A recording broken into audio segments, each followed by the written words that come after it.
ਵਾਹਿਗੁਰੂ ਸਾਹਿਬ JIO. ਆਓ ਸਾਰੇ ਮਿਲ ਕੇ ਜਪੋ ਪਿਆਰ ਨਾਲ ਇੱਕ ਓੰਕਾਰ।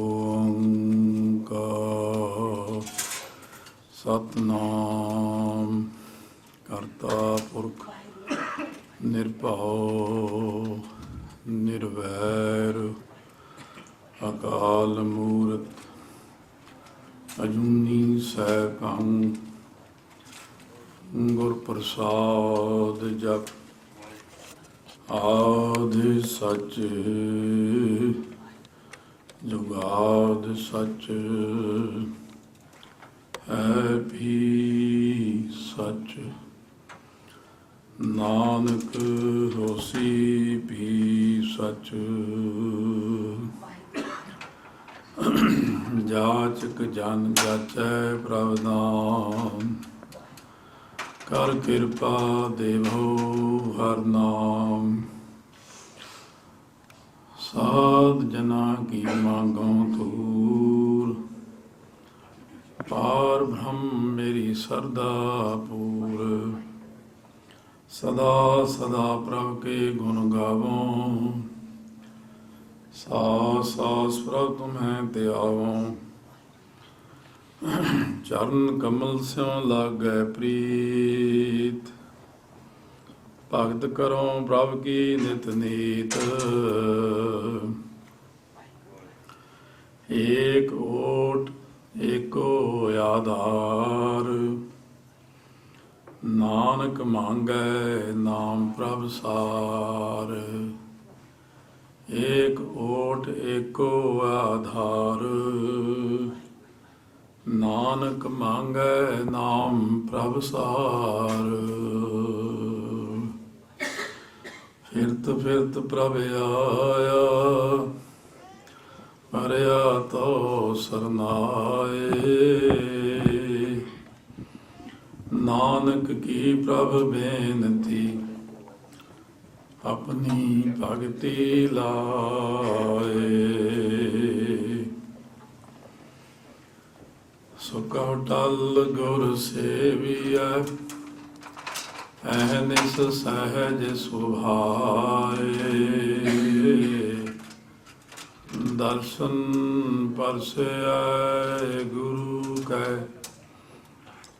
ਜਨਮ ਮਰਨ ਦੁਖ ਜਾਏ। ਹੋਵੈ ਸਿਫਤ ਖਸਮ ਦੀ। ਨੂਰ ਅਰਸੋਂ ਕੁਰਸੋਂ ਚੱਟੀਐ। ਤੁਧ ਡਿਠੇ ਸੱਚੇ ਪਾਤਸ਼ਾਹ। ਮਲ ਜਨਮ ਜਨਮ ਦੀ ਘਟੀਐ। ਸੱਜਣ ਸੱਚਾ ਪਾਤਸ਼ਾਹ। ਸਿਰ ਸਾਂਦੈ ਸਾਹ। ਜਿਸ ਪਾਸ ਬੈਠਿਆ ਸੋਈਐ। ਸਭਨਾ ਦਾ ਵੇਸਾਓ।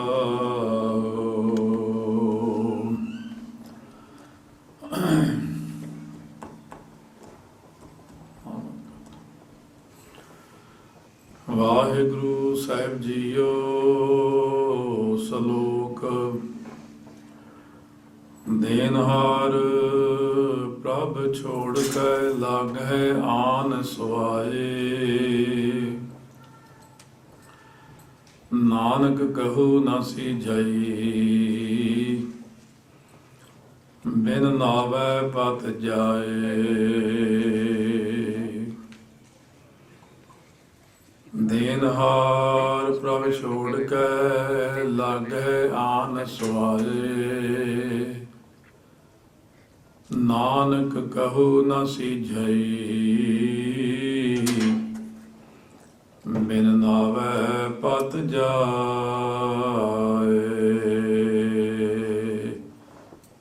ਵਾਹਿਗੁਰੂ ਜੀ ਕਾ ਖਾਲਸਾ। ਵਾਹਿਗੁਰੂ ਜੀ ਕੀ ਫਤਿਹ।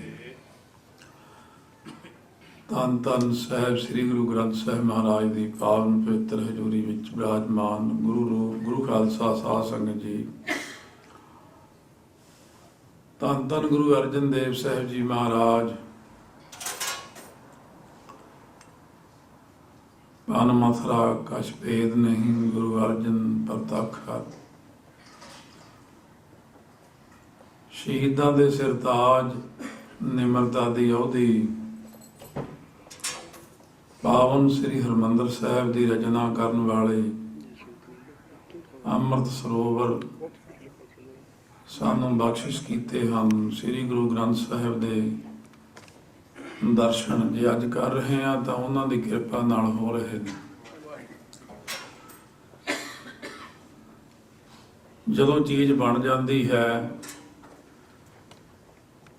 ਤਾਂ ਉਸ ਵਕਤ ਕਿਸੇ ਵੀ ਚੀਜ਼ ਨੂੰ ਸੰਸਾਰੀ ਚੀਜ਼ ਦੀ ਉਦਾਹਰਨ ਦਈਏ। ਇੱਕ ਪਿਤਾ ਨੇ ਆਪਣੀ ਜ਼ਿੰਦਗੀ ਦੇ 20-30 ਸਾਲ ਮਿਹਨਤ ਕਰਕੇ ਘਰ ਬਣਾ ਕੇ ਦਿੱਤਾ ਬੱਚਿਆਂ ਨੂੰ, ਪਰ ਉਹਨਾਂ ਨੂੰ ਕੋਈ ਪਤਾ ਨਹੀਂ ਹੁੰਦਾ ਕਿ ਇਹਦੇ ਤੇ ਕਿੰਨੀ ਮਿਹਨਤ ਹੋਈ। ਇਹ ਇੱਕ ਉਦਾਹਰਨ ਹੈ ਸੰਸਾਰ ਵਿੱਚ। ਜਿਹੜੀ ਪਿਤਾ ਕੋਲ ਜਾਇਦਾਦ ਹੈ ਉਹ ਸਾਡੇ ਪਿਤਾ ਜੀ ਨੂੰ ਉਹਨਾਂ ਦੇ ਪਿਤਾ ਨੇ ਦਿੱਤੀ ਸੀ। ਉਹਨਾਂ ਤੋਂ ਪਹਿਲਾਂ ਉਹਨਾਂ ਦੇ ਪਿਤਾ ਦੀ ਕਮਾਈ ਸੀ ਉਹਦੇ ਵਿੱਚ। ਸੋ ਮਹਾਰਾਜ ਕਹਿੰਦੇ ਇਸੇ ਤਰ੍ਹਾਂ ਹੀ ਗੁਰਬਾਣੀ ਵਿੱਚ ਵੀ ਪਿਓ ਦਾਦੇ ਕਾ ਖੋਲ ਡਿੱਠਾ ਖਜ਼ਾਨਾ ਤਾਂ ਮੇਰਾ ਮਨ ਪਾਇਆ ਨਿਦਾਨਾ।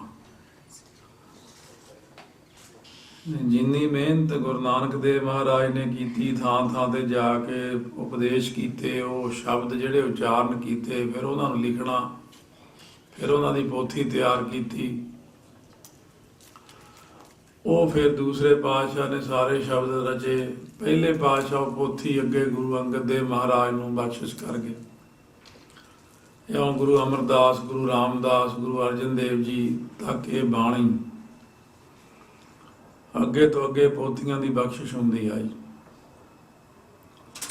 ਗੁਰੂ ਅਰਜਨ ਦੇਵ ਮਹਾਰਾਜ ਨੇ ਭਾਦਰ ਸੁਦੀ ਏਕਮ ਵਾਲੇ ਦਿਨ 1661 ਬਿਕਰੀਮ ਨੂੰ, ਜੋ ਕਿ ਸਤੰਬਰ ਦੇ ਮਹੀਨੇ ਸਾਰੇ ਵਿੱਚ ਇਹ ਗੁਰਪੁਰਬ ਮਨਾਇਆ ਜਾਣਾ, ਪਹਿਲਾ ਪ੍ਰਕਾਸ਼ ਉਤਸਵ, ਮਹਾਰਾਜ ਨੇ ਪਹਿਲਾ ਪ੍ਰਕਾਸ਼ ਗੁਰੂ ਗ੍ਰੰਥ ਸਾਹਿਬ ਦਾ ਬਖਸ਼ਿਸ਼ ਕੀਤਾ ਆਪਾਂ ਨੂੰ। ਔਰ ਸੰਗਤ ਦੇ ਭਲੇ ਵਾਸਤੇ ਕਿੰਨਾ ਇਹ ਵੱਡਾ, ਜੋ ਪਿਛਲੇ ਯੁੱਗਾਂ ਤੋਂ ਲੈ ਕੇ ਚਲੀ ਆਉਂਦੀ ਸੀ ਚੀਜ਼, ਲੋਕ ਅੱਜ ਜਿਹਨੂੰ ਆਪਾਂ 12 ਮਾਹ ਕਹਿੰਦੇ ਆ, ਜਦੋਂ ਅਸੀਂ ਦੂਸਰੇ ਧਰਮਾਂ ਵਿੱਚ ਜਾ ਕੇ ਇਹਦਾ ਅਧਿਐਨ ਕਰਦੇ ਹਾਂ, ਪੁਰਾਤਨ ਗ੍ਰੰਥ ਜਿਹੜੇ ਨੇ ਸਤਿਯੁਗ ਤੋਂ ਲੈ ਕੇ ਚਲੇ ਹੋਏ, ਉਹਨਾਂ ਵਿੱਚ ਇਹਨਾਂ ਦਾ ਨਾਮ ਆਇਆ ਹੈ ਰੁੱਤੀ। ਔਰ ਰੁੱਤਾਂ ਨੇ, ਥਿੱਤਾਂ ਨੇ, ਇਹ ਸਾਰੀਆਂ ਰੁੱਤਾਂ ਕਿਵੇਂ ਬਣਦੀਆਂ ਨੇ। ਉਹ ਗੁਰੂ ਨਾਨਕ ਦੇਵ ਮਹਾਰਾਜ ਨੇ ਪੁਰਾਣੀ ਰੀਤੀ ਨੂੰ ਹੀ ਉਸੇ ਪ੍ਰਕਾਰ ਹੀ, ਜਿਵੇਂ ਕਹਿ ਲਓ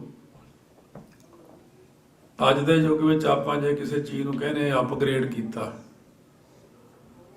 ਉੱਪਰ ਹੋਰ ਚੁੱਕਿਆ, ਮਹਾਰਾਜ ਨੇ ਪਰਮੇਸ਼ਰ ਦੇ ਨਾਲ ਜੋੜਿਆ 12 ਮਾਹਾਂ ਤੁਖਾਰੀ ਰਾਗ ਦਾ ਉਚਾਰਨ ਕਰਕੇ। ਇਸੇ ਤਰ੍ਹਾਂ ਸਾਰੀਆਂ ਬਾਣੀਆਂ ਜਿਵੇਂ ਸਾਡੇ ਭਲੇ ਲਈ ਜਪਜੀ ਸਾਹਿਬ ਦਾ ਪਾਠ ਉਚਾਰਨ ਕੀਤਾ ਹੈ ਗੁਰੂ ਨਾਨਕ ਦੇਵ ਜੀ ਮਹਾਰਾਜ ਨੇ। ਦੱਖਣ ਵਿੱਚ ਮਹਾਰਾਜ ਨੇ ਨਰਮਦਾ ਨਦੀ ਦੇ ਕਿਨਾਰੇ ਤੇ ਪੰਡਤ ਨੂੰ ਉਪਦੇਸ਼ ਕਰਦਿਆਂ ਹੋਇਆਂ ਦੱਖਣ ਦਿਸ਼ਾ ਵਿੱਚ ਉਚਾਰਨ ਕਰਕੇ ਦੱਖਣੀ ਓੰਕਾਰ ਬਾਣੀ ਦਾ ਨਾਮ ਹੈ। ਦੱਖਣੀ ਓੰਕਾਰ ਅਸੀਂ ਇਕੱਠਾ ਕਹਿ ਦਿੰਦੇ। ਇਹ ਵੀ ਗੁਰੂ ਨਾਨਕ ਦੇਵ ਜੀ ਨੇ ਬਖਸ਼ਿਸ਼ ਕੀਤੀ। ਸਿੱਧਾਂ ਦੇ ਨਾਲ ਜਦੋਂ ਚਰਚਾ ਹੋਈ ਆਪਸ ਵਿੱਚ ਤਾਂ ਉਹ ਸਿੱਧ ਗੋਸ਼ਟ ਬਾਣੀ ਦੇ ਨਾਮ ਨਾਲ ਮਸ਼ਹੂਰ ਹੋਈ। ਇਸੇ ਤਰ੍ਹਾਂ ਪੰਜਵੇਂ ਪਾਤਸ਼ਾਹ ਨੇ ਸ੍ਰੀ ਸੁਖਮਨੀ ਸਾਹਿਬ ਦੀ ਬਾਣੀ ਸਾਡੇ ਭਲੇ ਲਈ ਉਚਾਰਨ ਕੀਤੀ। ਜਿਨ੍ਹਾਂ ਨੇ ਸ੍ਰੀ ਗੁਰੂ ਗ੍ਰੰਥ ਸਾਹਿਬ ਦੇ ਦਰਸ਼ਨ ਕੀਤੇ ਨੇ ਸਹਿਜ ਪਾਠ ਅਖੰਡ ਪਾਠ ਕਰਦਿਆਂ, ਉਹਨਾਂ ਨੂੰ ਪਤਾ ਕਿ ਅੱਗੇ ਨਾਲ ਲੱਗਦੀ ਥਿੱਤੀ ਗੌੜੀ ਮਹੱਲਾ ਪੰਜਵਾਂ ਵੀ ਉਚਾਰਨ ਕੀਤਾ। ਚਾਹੇ ਬਾਣੀ ਸਤਿਗੁਰੂ ਜੀ ਨੇ ਕਿਸੇ ਵੀ ਸਿਰਲੇਖ ਥੱਲੇ ਉਚਾਰਨ ਕੀਤੀ ਹੈ, ਹਰ ਬਾਣੀ ਵਿੱਚ ਜੀਵ ਦਾ ਭਲਾ ਕੀਤਾ ਹੈ, ਮਨੁੱਖਾ ਦੇਹੀ ਦਾ ਭਲਾ ਕੀਤਾ ਹੈ, ਨਾਮ ਦੇ ਨਾਲ ਜੋੜਿਆ ਹੈ। ਜਦੋਂ ਆਪਾਂ ਕਿਸੇ ਵੀ ਆਪਣੇ ਕਰਮ ਲਈ ਤੁਰਦੇ ਹਾਂ ਤਾਂ ਮਨੁੱਖ ਦੀ ਆਦਤ ਹੈ, ਜਦੋਂ ਤੱਕ ਉਹ ਕਰਮ ਦਾ ਸਮਾਂ ਨਾ ਆਵੇ ਉਦੋਂ ਤੱਕ ਉਹ ਉਸ ਦੀ ਗੱਲ ਨਹੀਂ ਕਰਦਾ। ਇਸ ਤਰ੍ਹਾਂ ਸੰਬੰਧਿਤ ਚੀਜ਼ਾਂ ਹੁੰਦੀਆਂ, ਜਿਵੇਂ ਬੱਚੇ ਦੇ ਜਨਮ ਲੈਣ ਤੋਂ ਉਹੋ ਜਿਹੇ ਸ਼ਬਦ ਪੜ੍ਹੇ ਜਾਂਦੇ ਨੇ, ਆਨੰਦ ਕਾਰਜ ਜਿੱਥੇ ਉਹੋ ਜਿਹੇ ਸ਼ਬਦ ਪੜ੍ਹੇ ਜਾਂਦੇ ਨੇ, ਮ੍ਰਿਤਕ ਵੇਲੇ ਉਹੋ ਜਿਹੇ ਪੜ੍ਹੇ ਜਾਂਦੇ ਨੇ, ਕਿਸੇ ਮਹਾਂਪੁਰਸ਼ ਦਾ ਜਾਂ ਕੋਈ ਗੁਰਪੁਰਬ ਹੋਵੇ ਉਹਦੇ ਸੰਬੰਧ ਵਿੱਚ ਉਹੋ ਜਿਹੇ ਸ਼ਬਦ ਪੜ੍ਹਦੇ ਆਪਾਂ। ਪਰ ਜਿਹੜਾ ਵਿਚਲਾ ਪ੍ਰਯੋਜਨ ਹੁੰਦਾ ਉਹ ਨਾਮ ਦਾ ਹੀ ਹੁੰਦਾ, ਚਾਹੇ ਕਿਸੇ ਵੀ ਸੰਬੰਧ ਵਿੱਚ ਸ਼ਬਦ ਹੋਵੇ। ਬਾਬਾ ਬੁੱਢਾ ਜੀ ਦੇ ਬੇਨਤੀ ਕਰਨ ਤੋਂ ਇਹ ਬਾਣੀ ਸ੍ਰੀ ਸੁਖਮਨੀ ਸਾਹਿਬ ਸਾਡੇ ਭਲੇ ਵਾਸਤੇ ਉਚਾਰਨ ਕੀਤੀ ਹੈ। ਇਹ ਕਿਉਂਕਿ ਬੋਲੀ ਸਾਡੀ ਆਪਣੀ ਹੈ, ਗੁਰਮੁਖੀ ਲਿਪੀ ਹੈ, ਪੰਜਾਬੀ ਸਾਡੇ ਅੱਖਰ, ਔਰ ਇਹਨਾਂ ਦੀ ਆਪਾਂ ਨੂੰ ਕੋਈ ਅਰਥਾਂ ਦੀ ਵੀ ਲੋੜ ਨਹੀਂ ਪੈਂਦੀ, ਸੌਖਾ ਹੀ ਸਮਝ ਆ ਜਾਂਦਾ। ਹਾਂ, ਇੱਕ ਚੀਜ਼ ਹੁੰਦੀ ਹੈ ਜਦੋਂ ਇਹਨੂੰ ਸਮਝਿਆ ਜ਼ਰੂਰ ਆਪਾਂ ਨੇ, ਪੜ੍ਹਿਆ ਵੀ ਹੈ, ਸਮਝ ਵੀ ਆ ਗਈ, ਪਰ ਕਈ ਅੱਖਰ, ਹੁਣ ਬਾਣੀ ਦਾ ਅਸੂਲ ਹੈ ਕਿ ਸਹਿਜ ਸਹਿਜ ਪੜ੍ਹਨਾ ਹੈ। ਸਹਿਜ ਆਪਣੇ ਤੋਂ ਪੜ੍ਹਨੀ ਹੁੰਦੀ ਬਾਣੀ, ਉਹਦੇ ਲਈ ਗੁਰੂ ਸਾਹਿਬ ਨੇ ਸਹਿਜ ਵਿੱਚ ਇੱਕ ਕੀਰਤਨ ਨਾਮ ਦੀ ਦਾਤ ਬਖਸ਼ਿਸ਼। ਕੀਰਤਨ ਹੁਣ ਸੁਣਿਆ ਆਪਾਂ ਨੇ, ਕੀਰਤਨ ਨਾਮ ਸਿਮਰਤ ਰਹੋ ਜਬ ਲਗ ਘਟ ਸਾਸ। ਕੀਰਤਨ ਵਿੱਚ ਇੱਕ ਪੰਕਤੀ ਨੂੰ ਕਈ ਵਾਰ ਪੜ੍ਹਿਆ ਜਾਂਦਾ। ਕਿਉਂ ਪੜ੍ਹਿਆ ਜਾਂਦਾ? ਕਿਉਂਕਿ ਬਾਰ-ਬਾਰ ਸੁਣਨ ਨਾਲ ਆਪਾਂ ਕਈ ਵਾਰ ਕਿਸੇ ਨੂੰ ਕਹਿੰਦੇ ਆ ਉਹ ਗੱਲ ਮੈਨੂੰ ਫੇਰ ਸੁਣਾਓ, ਜਿਹੜੀ ਹੁਣ ਸੁਣਾਈ ਸੀ ਉਹ ਕਿਉਂ ਤੂੰ ਸੁਣੀ ਨਹੀਂ? ਕਹਿੰਦਾ ਮੇਰਾ ਮਨ ਬਾਹਰ ਗਿਆ ਹੋਇਆ। ਕੱਲ ਵੀ ਇਹੀ ਪ੍ਰਸੰਗ ਸੀ ਕਿ ਮਨ ਬਾਹਰ ਚਲਾ ਜਾਂਦਾ। ਰਾਗੀ ਸਿੰਘ ਬਾਰ-ਬਾਰ ਫਿਰ ਉਹ ਪੰਕਤੀ ਜਦੋਂ ਪੜ੍ਹਦੇ ਨੇ, ਕਦੇ-ਕਦੇ ਵਿੱਚੋਂ ਮਨ ਇੱਧਰ ਉੱਧਰ ਵੀ ਚਲਾ ਜਾਂਦਾ, ਪਰ ਬਾਰ-ਬਾਰ ਪੜ੍ਹਨ ਨਾਲ ਸਾਨੂੰ ਉਹ ਪੰਕਤੀ ਸ਼ਰਵਣ ਹੁੰਦੀ ਹੈ, ਫਿਰ ਪੜ੍ਹਨ ਨਾਲ ਉਹਦੇ ਅਰਥ ਦੀ ਵਿਚਾਰ ਹੁੰਦੀ ਹੈ, ਫਿਰ ਪੜ੍ਹਨ ਨਾਲ ਉਹ ਮਨ ਦੇ ਅੰਦਰ ਵਸਦੀ ਹੈ, ਫਿਰ ਭਾਵਨਾ ਜਾਗਦੀ ਹੈ। ਇਸ ਤਰ੍ਹਾਂ ਕੀਰਤਨ ਦੀ ਦਾਤ ਬਖਸ਼ਿਸ਼ ਕੀਤੀ। ਹੁਣ ਕੀਰਤਨ ਦੀ ਸਮਝ ਵੀ ਤਾਂ ਪੈਂਦੀ ਜੇ ਅਰਥਾਂ ਦਾ ਪਤਾ ਹੋਵੇ। ਜੇ ਆਪਾਂ ਨੂੰ ਇਹ ਹੀ ਨਹੀਂ ਪਤਾ ਕਿ ਅੱਖਰ ਉਚਾਰਨ ਕੀ ਕੀਤਾ। ਕਈ ਵਾਰ ਜੇ ਅਰਥਾਂ ਦਾ ਵੀ ਪਤਾ ਹੋਵੇ ਤਾਂ ਵੀ ਗੱਲ ਨਹੀਂ ਬਣਦੀ, ਕਿਉਂਕਿ ਅੰਦਰਲੀ ਭਾਵਨਾ ਨਹੀਂ, ਅਰਥ ਨੂੰ ਖੋਲ੍ਹਿਆ ਨਹੀਂ ਗਿਆ ਚੰਗੀ ਤਰ੍ਹਾਂ। ਸੋ ਇਸ ਤਰ੍ਹਾਂ ਇਹ ਮਹਾਰਾਜ ਨੇ ਜਿਹੜੀ ਬਾਣੀ ਆਪਾਂ ਨੂੰ ਬਖਸ਼ਿਸ਼ ਕੀਤੀ ਸ੍ਰੀ ਸੁਖਮਨੀ ਸਾਹਿਬ, ਇਹ ਬੜੀ ਸੋਚ ਵਿਚਾਰ ਤੋਂ ਬਾਅਦ ਹੀ ਇਹ ਕਥਾ ਆਰੰਭ ਦੁਬਾਰਾ ਕੀਤੀ। ਪਹਿਲਾਂ ਇਹ ਕਥਾ ਹੋ ਚੁੱਕੀ ਹੈ ਵੈਸੇ, ਪਰ ਮਹਾਰਾਜ ਸੱਚੇ ਪਾਤਸ਼ਾਹ ਜੀ ਨੇ ਇਹ ਜਿਹੜੀ ਬਖਸ਼ਿਸ਼ ਕੀਤੀ ਹੈ, ਹੁਣ 4 ਅਸ਼ਟਪਦੀਆਂ ਹੋ ਚੁੱਕੀਆਂ। 5ਵੀਂ ਅਸ਼ਟਪਦੀ ਨੂੰ ਆਪਾਂ ਨੇ ਇੱਕ ਵਾਰ ਫੇਰ ਵਿਚਾਰਨਾ ਹੈ, ਔਰ ਵਿਚਾਰਨ ਤੋਂ ਬਾਅਦ ਉਹ ਮਨ ਦੇ ਅੰਦਰ ਨੂੰ ਉਤਾਰਨਾ ਹੈ। ਮਨ ਨੂੰ ਹਾਜ਼ਰ ਰੱਖ ਕੇ ਆਪਾਂ ਨੇ ਬਾਣੀ ਨੂੰ ਸਰਵਣ ਕਰਨਾ ਹੈ। ਕਿਉਂਕਿ ਮੈਂ ਵੀ ਆਪਣਾ ਤਜਰਬਾ ਕਰਦਾ ਰਹਿਣਾ ਬਾਣੀ ਦੇ ਉੱਤੇ। ਮੈਂ ਇਹ ਤੱਤ ਕੱਢਦਾ ਕਿ ਇੱਕ ਇੱਕ ਅੱਖਰ ਨੂੰ ਹੌਲੀ ਬੋਲੋ, ਫਿਰ ਸਮਝੋ, ਫਿਰ ਕਈ ਵਾਰ ਬਹੁਤ ਆਨੰਦ ਆਉਂਦਾ ਉਹਦੇ ਵਿੱਚ। ਇੱਕ ਅੱਖਰ ਨੂੰ ਬੋਲ ਕੇ, ਸਮਝ ਕੇ, ਵਿਚਾਰ ਕੇ ਫਿਰ ਅੱਗੇ ਚੱਲੋ। ਫਿਰ ਉਹ ਕਈ ਵਾਰ ਐਸਾ ਮਨ ਦੇ ਅੰਦਰ ਆਉਂਦਾ ਕਿ ਬਾਣੀ ਪੜ੍ਹਦਿਆਂ ਤਾਂ ਬਹੁਤ ਚਿਰ ਹੋ ਗਿਆ, ਪਰ ਆਹ ਗੱਲ ਹੀ ਨਹੀਂ ਸੀ ਕਦੇ ਧਿਆਨ ਦਿੱਤਾ ਵੀ ਇੰਨਾ ਡੂੰਘਾ ਬਚਨ ਲਿਖਿਆ, ਇੰਨਾ ਸੁੰਦਰ ਹੈ। ਕਥਾ ਇਹੀ ਚੀਜ਼ ਹੁੰਦੀ ਹੈ। ਮਹਾਰਾਜ ਕਹਿੰਦੇ ਨੇ, ਝਿਮ ਝਿਮ ਬਰਸੈ ਅੰਮ੍ਰਿਤ ਧਾਰਾ, ਮਨ ਪੀਵੈ ਸੁਣ ਸ਼ਬਦ ਵਿਚਾਰਾ। ਇਹ ਜਿਹੜੀ ਸ਼ਬਦ ਦੀ ਵਿਚਾਰ ਉੱਤੇ ਹੀ ਬਚਨ ਚੱਲਦਾ ਆਪਣਾ।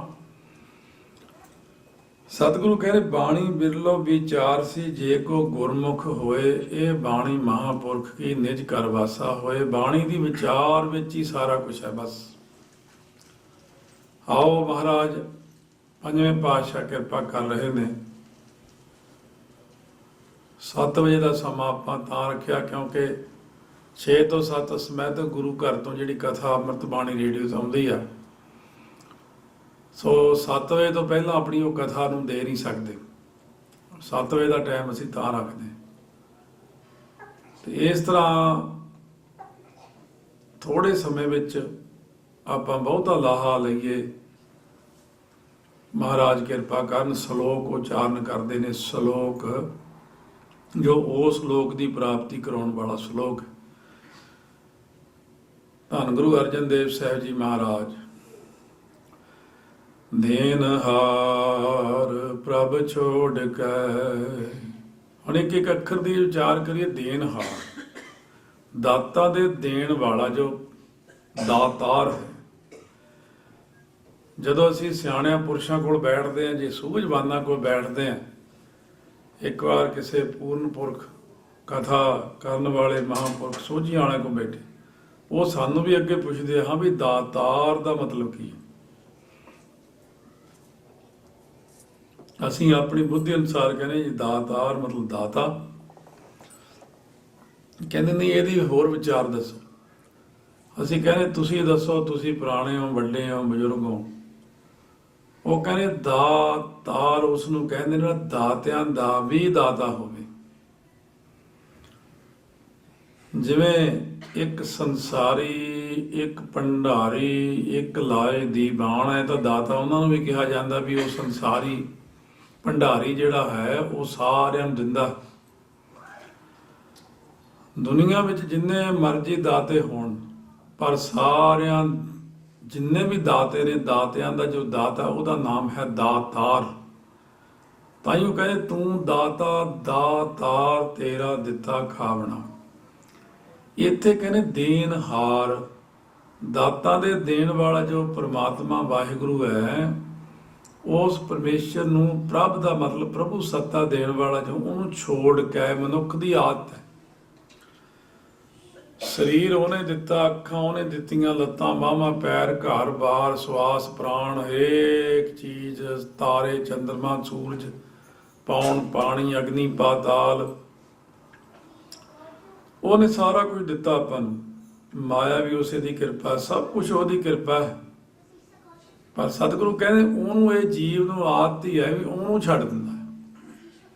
ਜਿਵੇਂ ਅੱਜ ਕੱਲ੍ਹ ਦੇ ਬੱਚੇ ਆ, ਜਦੋਂ ਮਾਂ-ਬਾਪ ਉਹਨਾਂ ਨੂੰ ਪਿਆਰ ਨਾਲ ਪਾਲਦੇ, ਪਲੋਸਦੇ, ਵੱਡੇ ਕਰਦੇ, ਉਹ ਵੱਡਾ ਹੋ ਕੇ ਘਰੋਂ ਭੱਜ ਜਾਂਦਾ, ਮਾਂ-ਬਾਪ ਨੂੰ ਹੀ ਛੱਡ ਦਿੰਦਾ। ਉਹਦੇ ਕੀਤੇ ਪਰਉਪਕਾਰਾਂ ਨੂੰ ਭੁੱਲ ਜਾਂਦਾ ਵੀ ਉਹਨੇ ਤੇ ਮੇਰੀ ਇੰਨੀ ਮਿਹਨਤ ਕੀਤੀ ਆ। ਫਿਰ ਸਤਿਗੁਰੂ ਮਹਾਰਾਜ ਕਹਿੰਦੇ ਇਹ ਮਨੁੱਖ ਦੀ ਆਦਤ ਬਣ ਗਈ, ਇਹ ਪਰਮੇਸ਼ਰ ਨੂੰ ਛੱਡ ਦਿੰਦਾ। ਜਿਹਨੇ ਇੰਨਾ ਕੁਝ ਦਿੱਤਾ ਉਹਨੂੰ ਛੱਡ ਕੇ ਫਿਰ ਲੱਗ ਹੈ ਆਨ ਸੁਆਏ ਸੁਆਓ, ਪ੍ਰਯੋਜਨ ਨੂੰ ਕਹਿੰਦੇ, ਉਹ ਪ੍ਰਯੋਜਨ ਹੋਰ ਕਰਨ ਲੱਗ ਪੈਂਦਾ, ਹੋਰ ਥਾਂ ਲੱਗ ਜਾਂਦਾ, ਹੋਰ ਥਾਂ ਜੁੜ ਜਾਂਦਾ। ਸੰਸਾਰ ਦੇ ਅੰਦਰ ਜਿੰਨੇ ਵੀ ਨਕਲੀ ਲੋਕ ਨੇ, ਨਕਲੀ ਗੁਰੂ ਬਣੇ ਬੈਠੇ ਨੇ, ਇਹ ਨਕਲੀ ਲੋਕ, ਇਹਨਾਂ ਨੇ ਕੁਝ ਨਹੀਂ ਕੀਤਾ। ਨਾ ਕਿਸੇ ਦੀ ਕੋਈ ਕੁਰਬਾਨੀ ਹੈ, ਨਾ ਕਿਸੇ ਨੇ ਕੋਈ ਕੀਤਾ, ਨਾ ਕੋਈ ਭਗਤੀ ਕੀਤੀ ਹੈ। ਇਹਨਾਂ ਨੇ ਗੁਰੂ ਸਾਹਿਬ ਦੀ ਰੀਸ ਕੀਤੀ ਹੈ ਬਸ। ਇਹ ਤਾਂ ਕੰਮ ਸੌਖਾ ਹੀ ਹੈ, ਗੁਰੂ ਬਣਨਾ ਕਿਹੜਾ ਔਖਾ। ਵੀ ਚਲੋ ਆਪਾਂ ਗੁਰੂ ਬਣ ਕੇ ਬਹਿਨੇ ਆ, ਕਮਾਈ ਦਾ ਸਾਧਨ ਹੋ ਜਾਵੇਗਾ, 4 ਪੈਸੇ ਆ ਜਾਣਗੇ। ਤੇ ਲੋਕ ਵੀ ਜਿਹੜੇ ਇਹ ਨਹੀਂ ਸੋਚਦੇ ਕਿ ਸਾਨੂੰ ਜਿਸ ਪ੍ਰਮਾਤਮਾ ਨੇ ਸਾਰਾ ਕੁਝ ਦਿੱਤਾ ਸੀ ਉਹਨੂੰ ਛੱਡ ਕੇ ਹੋਰਨਾਂ ਪਾਸਿਆਂ ਨੂੰ ਤੁਰੇ ਜਾਂਦੇ ਆ। ਲੋਕ ਗੁਰੂ ਅਕਾਲ ਪੁਰਖ ਵਾਹਿਗੁਰੂ ਪਰਮੇਸ਼ਰ ਨੂੰ ਛੱਡ ਕੇ ਨਕਲੀ ਗੁਰੂ ਜਾਂ ਕੋਈ ਛੋਟੀਆਂ ਸ਼ਕਤੀਆਂ, ਰਿੱਧੀਆਂ ਸਿੱਧੀਆਂ ਵੱਲ, ਦੇਵ ਲੋਕਾਂ ਵੱਲ ਇੱਧਰ ਉੱਧਰ ਭੱਜੇ ਫਿਰਦੇ ਨੇ। ਸਤਿਗੁਰੂ ਕਹਿੰਦੇ ਛੱਡ ਕੇ ਚਲੇ ਜਾਂਦੇ ਨੇ। ਜਦੋਂ ਨਾਨਕ ਕਹੂ ਨਾ ਸੀਝੈ, ਕਿਸੇ ਤਰ੍ਹਾਂ ਵੀ ਇਹਨਾਂ ਦੀ ਕਲਿਆਣ ਨਹੀਂ ਹੁੰਦੀ। ਅੱਜ ਵੀ ਇਹੀ ਵਿਚਾਰ ਚੱਲਦੀ ਸਿੰਘਾਂ ਨਾਲ, ਕਹਿੰਦੇ ਇਹ ਨਕਲੀ ਲੋਕ ਨੇ ਜਾਂ ਹੋਰ ਕੋਈ ਆਪਣੇ ਡੇਰੇ 'ਚ ਬਣਾ ਕੇ ਬੈਠੇ ਰਹਿੰਦੇ ਨੇ, ਉਹਨਾਂ ਨਾਲ ਲੋਕ ਕਿਉਂ ਜ਼ਿਆਦਾ ਜੁੜਦੇ ਨੇ, ਗੁਰੂ ਘਰ ਨੂੰ ਕਿਉਂ ਨਹੀਂ ਆਉਂਦੇ, ਸਿੱਖੀ ਨਾਲ ਕਿਉਂ ਨਹੀਂ ਜੁੜਦੇ। ਕਿਉਂਕਿ ਇਸ ਕਰਕੇ ਨਹੀਂ ਜੁੜਦੇ ਵੀ ਉਹ ਲੋਕ ਜਿਹੜੇ ਨੇ ਉਹ ਹੱਥਾਂ ਤੇ ਸਰੋਂ ਜਮਾ ਦਿੰਦੇ ਨੇ, ਔਰ ਰਿੱਧ ਸਿੱਧ ਵਸ ਵਿੱਚ ਕਰਦੇ ਨੇ, ਜਾਂ ਕੋਈ ਧਾਗੇ ਤਵੀਰ ਕਰ ਦੇਣਾ, ਅਗਲੇ ਦਾ ਕੰਮ ਚੁਟਕੀ 'ਚ ਕਰਕੇ ਦਿਖਾ ਦੇਣਾ ਉਹਨੂੰ। ਸਿੱਧਾਂ ਵਾਲਾ ਕੰਮ, ਸਿੱਧਾਂ ਨੇ ਵੀ ਇਹੀ ਕੰਮ ਫੜਿਆ ਹੋਇਆ ਸੀ। ਜਦੋਂ ਹੁਣ ਗੁਰੂ ਘਰ 'ਚ ਆਉਣਾ, ਆਪਾਂ ਪਹਿਲਾਂ ਆਉਂਦਿਆਂ ਸਾਰ, ਹੁਣ ਜਿਹੜਾ ਨਕਲੀ ਹੈ, ਕੋਈ ਬੰਦਾ ਨਕਲੀ ਗੁਰੂ ਹੈ ਜਾਂ ਕੋਈ ਬੰਦਾ ਧਾਗੇ ਤਵੀਤਾਂ ਵਾਲਾ ਨਕਲੀ ਹੈ, ਉਹਨੇ ਤੁਹਾਨੂੰ, ਜਿਹੜੇ ਬੰਦੇ ਜਾਂਦੇ ਉਹਨਾਂ ਹੁਣ ਇਹ ਨਹੀਂ ਕਹਿਣਾ ਸ਼ਰਾਬ ਛੱਡ ਦੇ, ਤੂੰ ਮੀਟ ਛੱਡ ਦੇ, ਤੂੰ ਤੰਬਾਕੂ ਛੱਡ ਦੇ, ਤੂੰ ਕੇਸ ਦਾੜੀ ਰੱਖ ਲੈ, ਤੂੰ ਇੰਨੀ ਪਾਠ ਕਰਿਆ ਕਰ, ਕੁਝ ਨਹੀਂ ਕਹਿਣਾ ਉਹਨੇ, ਕਿਉਂਕਿ ਉਹਦੇ ਲਈ ਇੱਕ ਗ੍ਰਾਹਕ ਆਇਆ। ਉਹਨੂੰ ਪਤਾ ਮੈਂ ਇਹਦੇ ਕੋਲ ਪੈਸੇ ਕਮਾਉਣੇ ਆ, ਪੈਸੇ ਬਣਾਉਣੇ ਆ, ਉਹ ਉਹਨੂੰ ਮਾਣ ਆਦਰ ਸਤਿਕਾਰ ਦਿੰਦਾ। ਨਕਲੀ ਗੁਰੂਆਂ ਦੇ ਡੇਰੇ ਆਪਾਂ ਦੇਖਦੇ ਪੰਜਾਬ 'ਚ, ਉਹ ਜਦੋਂ ਖੜਦੇ ਨੇ, 3 ਬੰਦੇ ਖੱਬੇ ਗੇਟ ਦੇ, 3 ਸੱਜੇ, ਭਾਵੇਂ ਕੋਈ ਸ਼ਰਾਬ ਪੀ ਕੇ ਝੂਲਦਾ ਤੁਰਿਆ ਹੁੰਦਾ, ਉਹਨੂੰ ਵੀ ਕਹਿਣਗੇ ਆਓ ਮਹਾਂਪੁਰਸ਼ੋ, ਆਓ, ਆ ਜਾਓ ਅੰਦਰ। ਉਹਨੂੰ ਸਤਿਕਾਰ ਮਿਲਿਆ। ਅਸੀਂ ਕਹਿੰਦੇ ਬਾਹਰ ਲਿਖ ਕੇ ਲਾਇਆ ਹੈ ਸ਼ਰਾਬ ਪੀ ਕੇ ਅੰਦਰ ਆਉਣਾ ਮਨਾ, ਉਹ ਕਹਿੰਦੇ ਇਹਦੇ ਨਾਲੋਂ ਮੈਂ ਉੱਧਰ ਠੀਕ, ਜੁੱਤੀ ਲਾ ਕੇ ਆ ਹੋਏ, ਜਰਾਬਾਂ ਲਾ ਕੇ ਆ ਹੋਏ, ਪੈਰ ਧੋ ਕੇ ਆ ਹੋਏ। ਕਹਿੰਦੇ ਉੱਥੇ ਤਾਂ ਜੁੱਤੀ ਲਾਉਣ ਵੀ ਨਹੀਂ ਕਹਿੰਦਾ ਉਹ, ਕਿਉਂਕਿ ਉਹ ਬੰਦੇ ਨੇ ਸਾਡੀ ਕਮਜ਼ੋਰੀ ਫੜ ਲਈ ਵੀ ਇਹ ਬੰਦੇ ਦੇ ਅੰਦਰ ਜਿਹੜੀ ਕਮਜ਼ੋਰੀ ਹੈ, ਉਸ ਦਾ ਮੈਂ ਫਾਇਦਾ ਉਠਾਵਾਂ। ਇਨਸਾਨ ਵਿੱਚ ਬਹੁਤ ਸਾਰੀਆਂ ਕਮਜ਼ੋਰੀਆਂ ਨੇ, ਕਈ ਵਾਰ ਉਹਨਾਂ ਕਮਜ਼ੋਰੀਆਂ ਦਾ ਫਾਇਦਾ ਉਠਾ ਕੇ ਲੋਕ ਪੈਸਾ ਕਮਾਉਂਦੇ ਨੇ, ਬਹੁਤ ਸਾਰੇ ਢੰਗ ਤਰੀਕੇ ਨੇ। ਇਸ ਤਰ੍ਹਾਂ ਸਤਿਗੁਰੂ ਮਹਾਰਾਜ ਕਹਿੰਦੇ ਨੇ ਬਈ ਜਿਹੜਾ ਅਸਲੀ ਰਸਤਾ ਹੈ, ਜਦੋਂ ਉਹ ਗਲਤ ਮਾਰਗ ਉੱਤੇ ਕੋਈ ਇਨਸਾਨ ਚੱਲਦਾ, ਲੱਗ ਹੈ ਆਨ ਸੁਆਏ ਵਿੱਚ ਚਲਿਆ ਜਾਂਦਾ, ਨਾਨਕ ਕਹੂ ਨਾ ਸੀਜਈ, ਉਹਨਾਂ ਦੀ ਜਿਹੜੀ ਹੈ ਨਾ ਕਲਿਆਣ ਨਹੀਂ ਹੁੰਦੀ। ਫਿਰ ਸੀਜਈ ਦਾ ਮਤਲਬ ਕਲਿਆਣ ਨਹੀਂ ਹੁੰਦੀ। ਕਿਉਂ? ਜਦੋਂ ਗੁਰੂ ਕੋਲ ਸਿੱਖ ਆਉਂਦਾ, ਸਤਿਗੁਰੂ ਕਹਿ ਰਹੇ ਨੇ, ਆ ਤਾਂ ਹੁਣ ਸਾਨੂੰ ਕਹਿਣਾ ਪਿਆ ਦਾੜੀ ਕੇਸ ਰੱਖ, ਪਹਿਲਾਂ ਸਿੱਖ ਕੱਟਦਾ ਹੀ ਨਹੀਂ ਸੀ ਹੁੰਦਾ, ਗੁਰੂ ਸਾਹਿਬਾਂ ਵੇਲੇ ਤੋਂ ਬਾਅਦ ਵੀ ਦਾੜੀ ਕੇਸ ਰੱਖ ਬਈ, ਸ਼ਰਾਬ ਨਹੀਂ ਪੀਣੀ ਬਈ, ਕਹਿਣਾ ਨਹੀਂ ਸੀ ਪੈਂਦਾ ਵਾਲਾ, ਆ ਨਹੀਂ ਖਾਣਾ, ਅੰਮ੍ਰਿਤ ਛਕੋ, ਰਹਿਤ ਰੱਖੋ, ਬਾਣੀ ਪੜ੍ਹੋ, ਕੁਰੈਤ ਨਾ ਕਰੋ। ਸਤਿਗੁਰੂ ਜੀ ਕਲਿਆਣ ਦੇ ਰਸਤੇ ਉੱਤੇ ਸਿੱਖ ਨੂੰ ਲੈ ਕੇ ਜਾਂਦੇ ਨੇ ਕਿ ਇਹਦਾ ਭਲਾ ਹੋ ਜੇ, ਇਹਦਾ ਜਨਮ ਮਰਨ ਕੱਟਿਆ ਜਾਵੇ, ਇਹਦੀ ਪਰਮੇਸ਼ਰ ਵਿੱਚ ਜੀਵ ਈਸ਼ ਦੀ ਏਕਤਾ ਹੋ ਜੇ, ਔਰ ਬਹੁਤ ਉੱਚੀ ਅਵਸਥਾ ਦਾ ਮਾਲਕ ਬਣ ਜੇ। ਸਤਿਗੁਰੂ ਜੀ ਉਸ ਢੰਗ ਨਾਲ ਲੈ ਕੇ ਜਾਂਦੇ ਨੇ। ਸੰਸਾਰ ਦੇ ਲੋਕ ਅਸੀਂ ਰੋਕਦੇ ਹਾਂ, ਪਰ ਕੀ ਕਰੀਏ, ਉਹਨਾਂ ਦੀ ਸ਼ਰਧਾ ਹੀ ਉੱਥੇ ਬਣੀ ਹੋਈ ਆ। ਜਿਵੇਂ ਅਸੀਂ ਕਾਫੀ ਥਾਵਾਂ ਤੇ ਰੋਕਦੇ ਹਾਂ ਵੀ ਤੂੰ ਉਧਰ ਨਹੀਂ ਜਾਣਾ। ਬਹੁਤ ਸਾਰੇ ਲੋਕ ਆ ਪਹਾੜਾਂ ਜਿਹਨੂੰ ਤੁਰੇ ਰਹਿੰਦੇ ਨੇ ਪੰਜਾਬ 'ਚ। ਕਈ ਵਡਭਾਗ ਸਿੰਘ ਨੂੰ ਮੰਨੀ ਜਾਂਦੇ। ਵਡਭਾਗ ਸਿੰਘ ਅਕਾਲ ਤਖਤ ਤੋਂ ਛੇਕਿਆ ਹੋਇਆ ਸੀ, ਮੰਤਰਾਂ ਜੰਤਰਾਂ ਨਾਲ ਜੁੜਿਆ ਹੋਇਆ ਸੀ ਉਹ। ਔਰ ਕਈ ਹੋਰ ਕਿਸੇ ਮਹਾਂਪੁਰਖ ਨੇ ਇੱਕ ਕਵਿਤਾ ਬਣਾਈ, ਉਹ ਕਹਿੰਦੇ ਕੋਈ ਹੰਨੇ ਦੀ, ਕੋਈ ਬੰਨੇ ਦੀ, ਕੋਈ ਪਹਾੜਾਂ ਵਾਲੇ ਰੰਨੇ ਦੀ, ਕੋਈ ਢੋਲ ਢਮੱਕਾ ਸਰਵਰ ਦਾ। ਕੋਈ ਕਿਸੇ ਨੂੰ ਮੰਨੀ ਜਾਂਦਾ, ਕੋਈ ਕਿਸੇ ਮੰਨਣਾ ਤਾਂ ਠੀਕ ਹੈ, ਪਰ ਆਪਾਂ ਨੂੰ ਪਹਿਲਾਂ ਪੁੱਛ ਲੈਣਾ ਚਾਹੀਦਾ ਕਿ ਸ਼੍ਰੀਮਾਨ ਜੀ ਸਾਡੀ ਕਲਿਆਣ ਕਰੋਗੇ, ਜਨਮ ਮਰਨ ਕੱਟੋਗੇ ਸਾਡਾ ਕਿ ਇੱਥੇ ਹੀ ਰੋੜੋਗੇ ਸਾਨੂੰ? ਉਹ ਕਹਿੰਦੇ ਨਹੀਂ, ਅਸੀਂ ਤਾਂ ਬਸ ਮਾੜਾ ਮੋਟਾ ਪਦਾਰਥ ਦੇ ਸਕਦੇ ਹਾਂ, ਜੰਮਣਾ ਮਰਨਾ ਤਾਂ ਨਹੀਂ ਕੱਟ ਸਕਦੇ। ਇਹ ਸਤਿਗੁਰੂ ਸਮਝਾਉਂਦੇ, ਨਾਨਕ ਕਹੂ ਨਾ ਸੀਜਈ, ਬਿਨਾਂ ਕਿਸੇ ਮਤਲਬ ਤੋਂ ਨਾ ਜਾਓ ਕਿਤੇ, ਕਿਉਂਕਿ ਕਲਿਆਣ ਨਹੀਂ ਕਰ ਸਕਦਾ ਕੋਈ ਵੀ ਬੰਦਾ। ਜਿਵੇਂ ਲਧਾਈ ਕੇ ਨਗਰ 6ਵੇਂ ਪਾਤਸ਼ਾਹ ਜਦ ਗਏ, ਘੋੜੇ ਤੇ ਚੜੇ ਜਾ ਰਹੇ ਨੇ ਸਾਰੇ ਸਿੰਘ ਸਿੱਖ ਸੂਰਬੀਰ ਯੋਧੇ ਨਾਲ ਨਾਲ ਜਾ, ਅੱਗੇ ਇੱਕ ਸੱਪ ਨਿਕਲਿਆ, ਬੜਾ ਵੱਡਾ ਭਾਰੀ ਸੱਪ। ਸਤਿਗੁਰੂ ਘੋੜੇ ਤੋਂ ਉਤਰ ਗਏ, ਗੁਰੂ ਸਾਹਿਬ ਵੱਲ ਸੱਪ ਵੱਧ ਰਿਹਾ। ਭਾਈ ਬਿਧੀ ਚੰਦ ਹੁਣਾਂ ਨੇ ਬੰਦੂਕਾਂ ਕੱਸ ਲਈਆਂ, ਤੀਰ ਕਮਾਨ ਕੱਸ ਲਏ।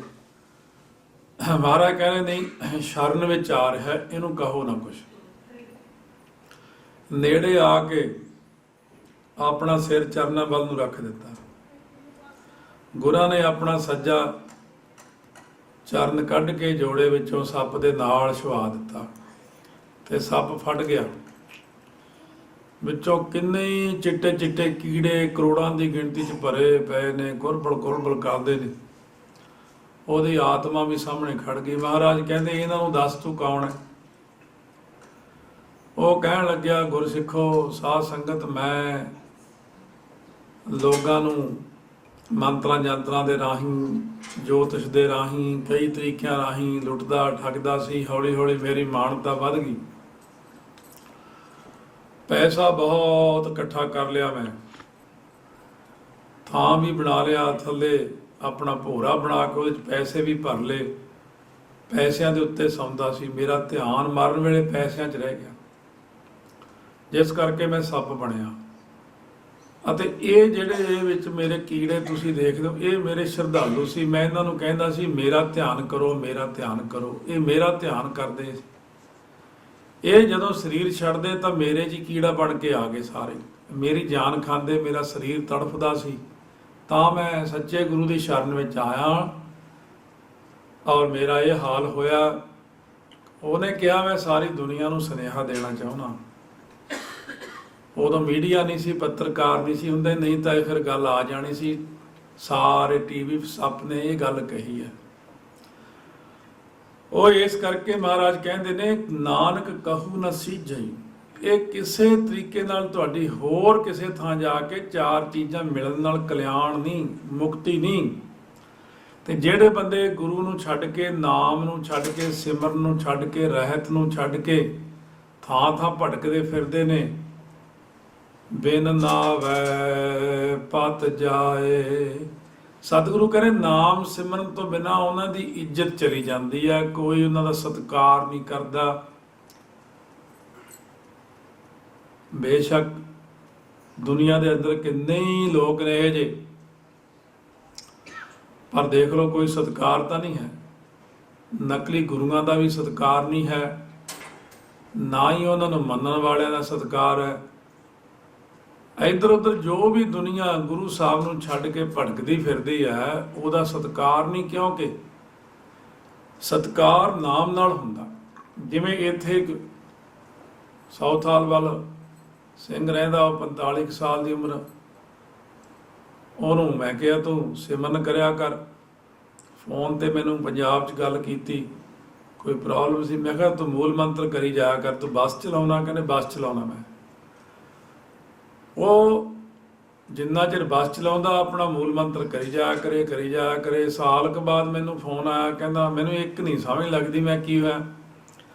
ਕਹਿੰਦਾ ਮੇਰੀ ਨਾ ਹੁਣ ਅੱਗੇ ਨਾਲੋਂ ਰਿਸਪੈਕਟ ਬਹੁਤ ਵੱਧ ਗਈ। ਗੋਰੇ ਮੇਰੀ ਰਿਸਪੈਕਟ ਕਰਦੇ ਆ, ਘਰ ਦੇ ਵੀ ਕਰਦੇ ਆ, ਲੋਕ ਵੀ ਕਰਦੇ ਆ। ਇਹ ਰਿਸਪੈਕਟ ਕਿਉਂ ਵੱਧ ਗਈ ਇਹਦੀ?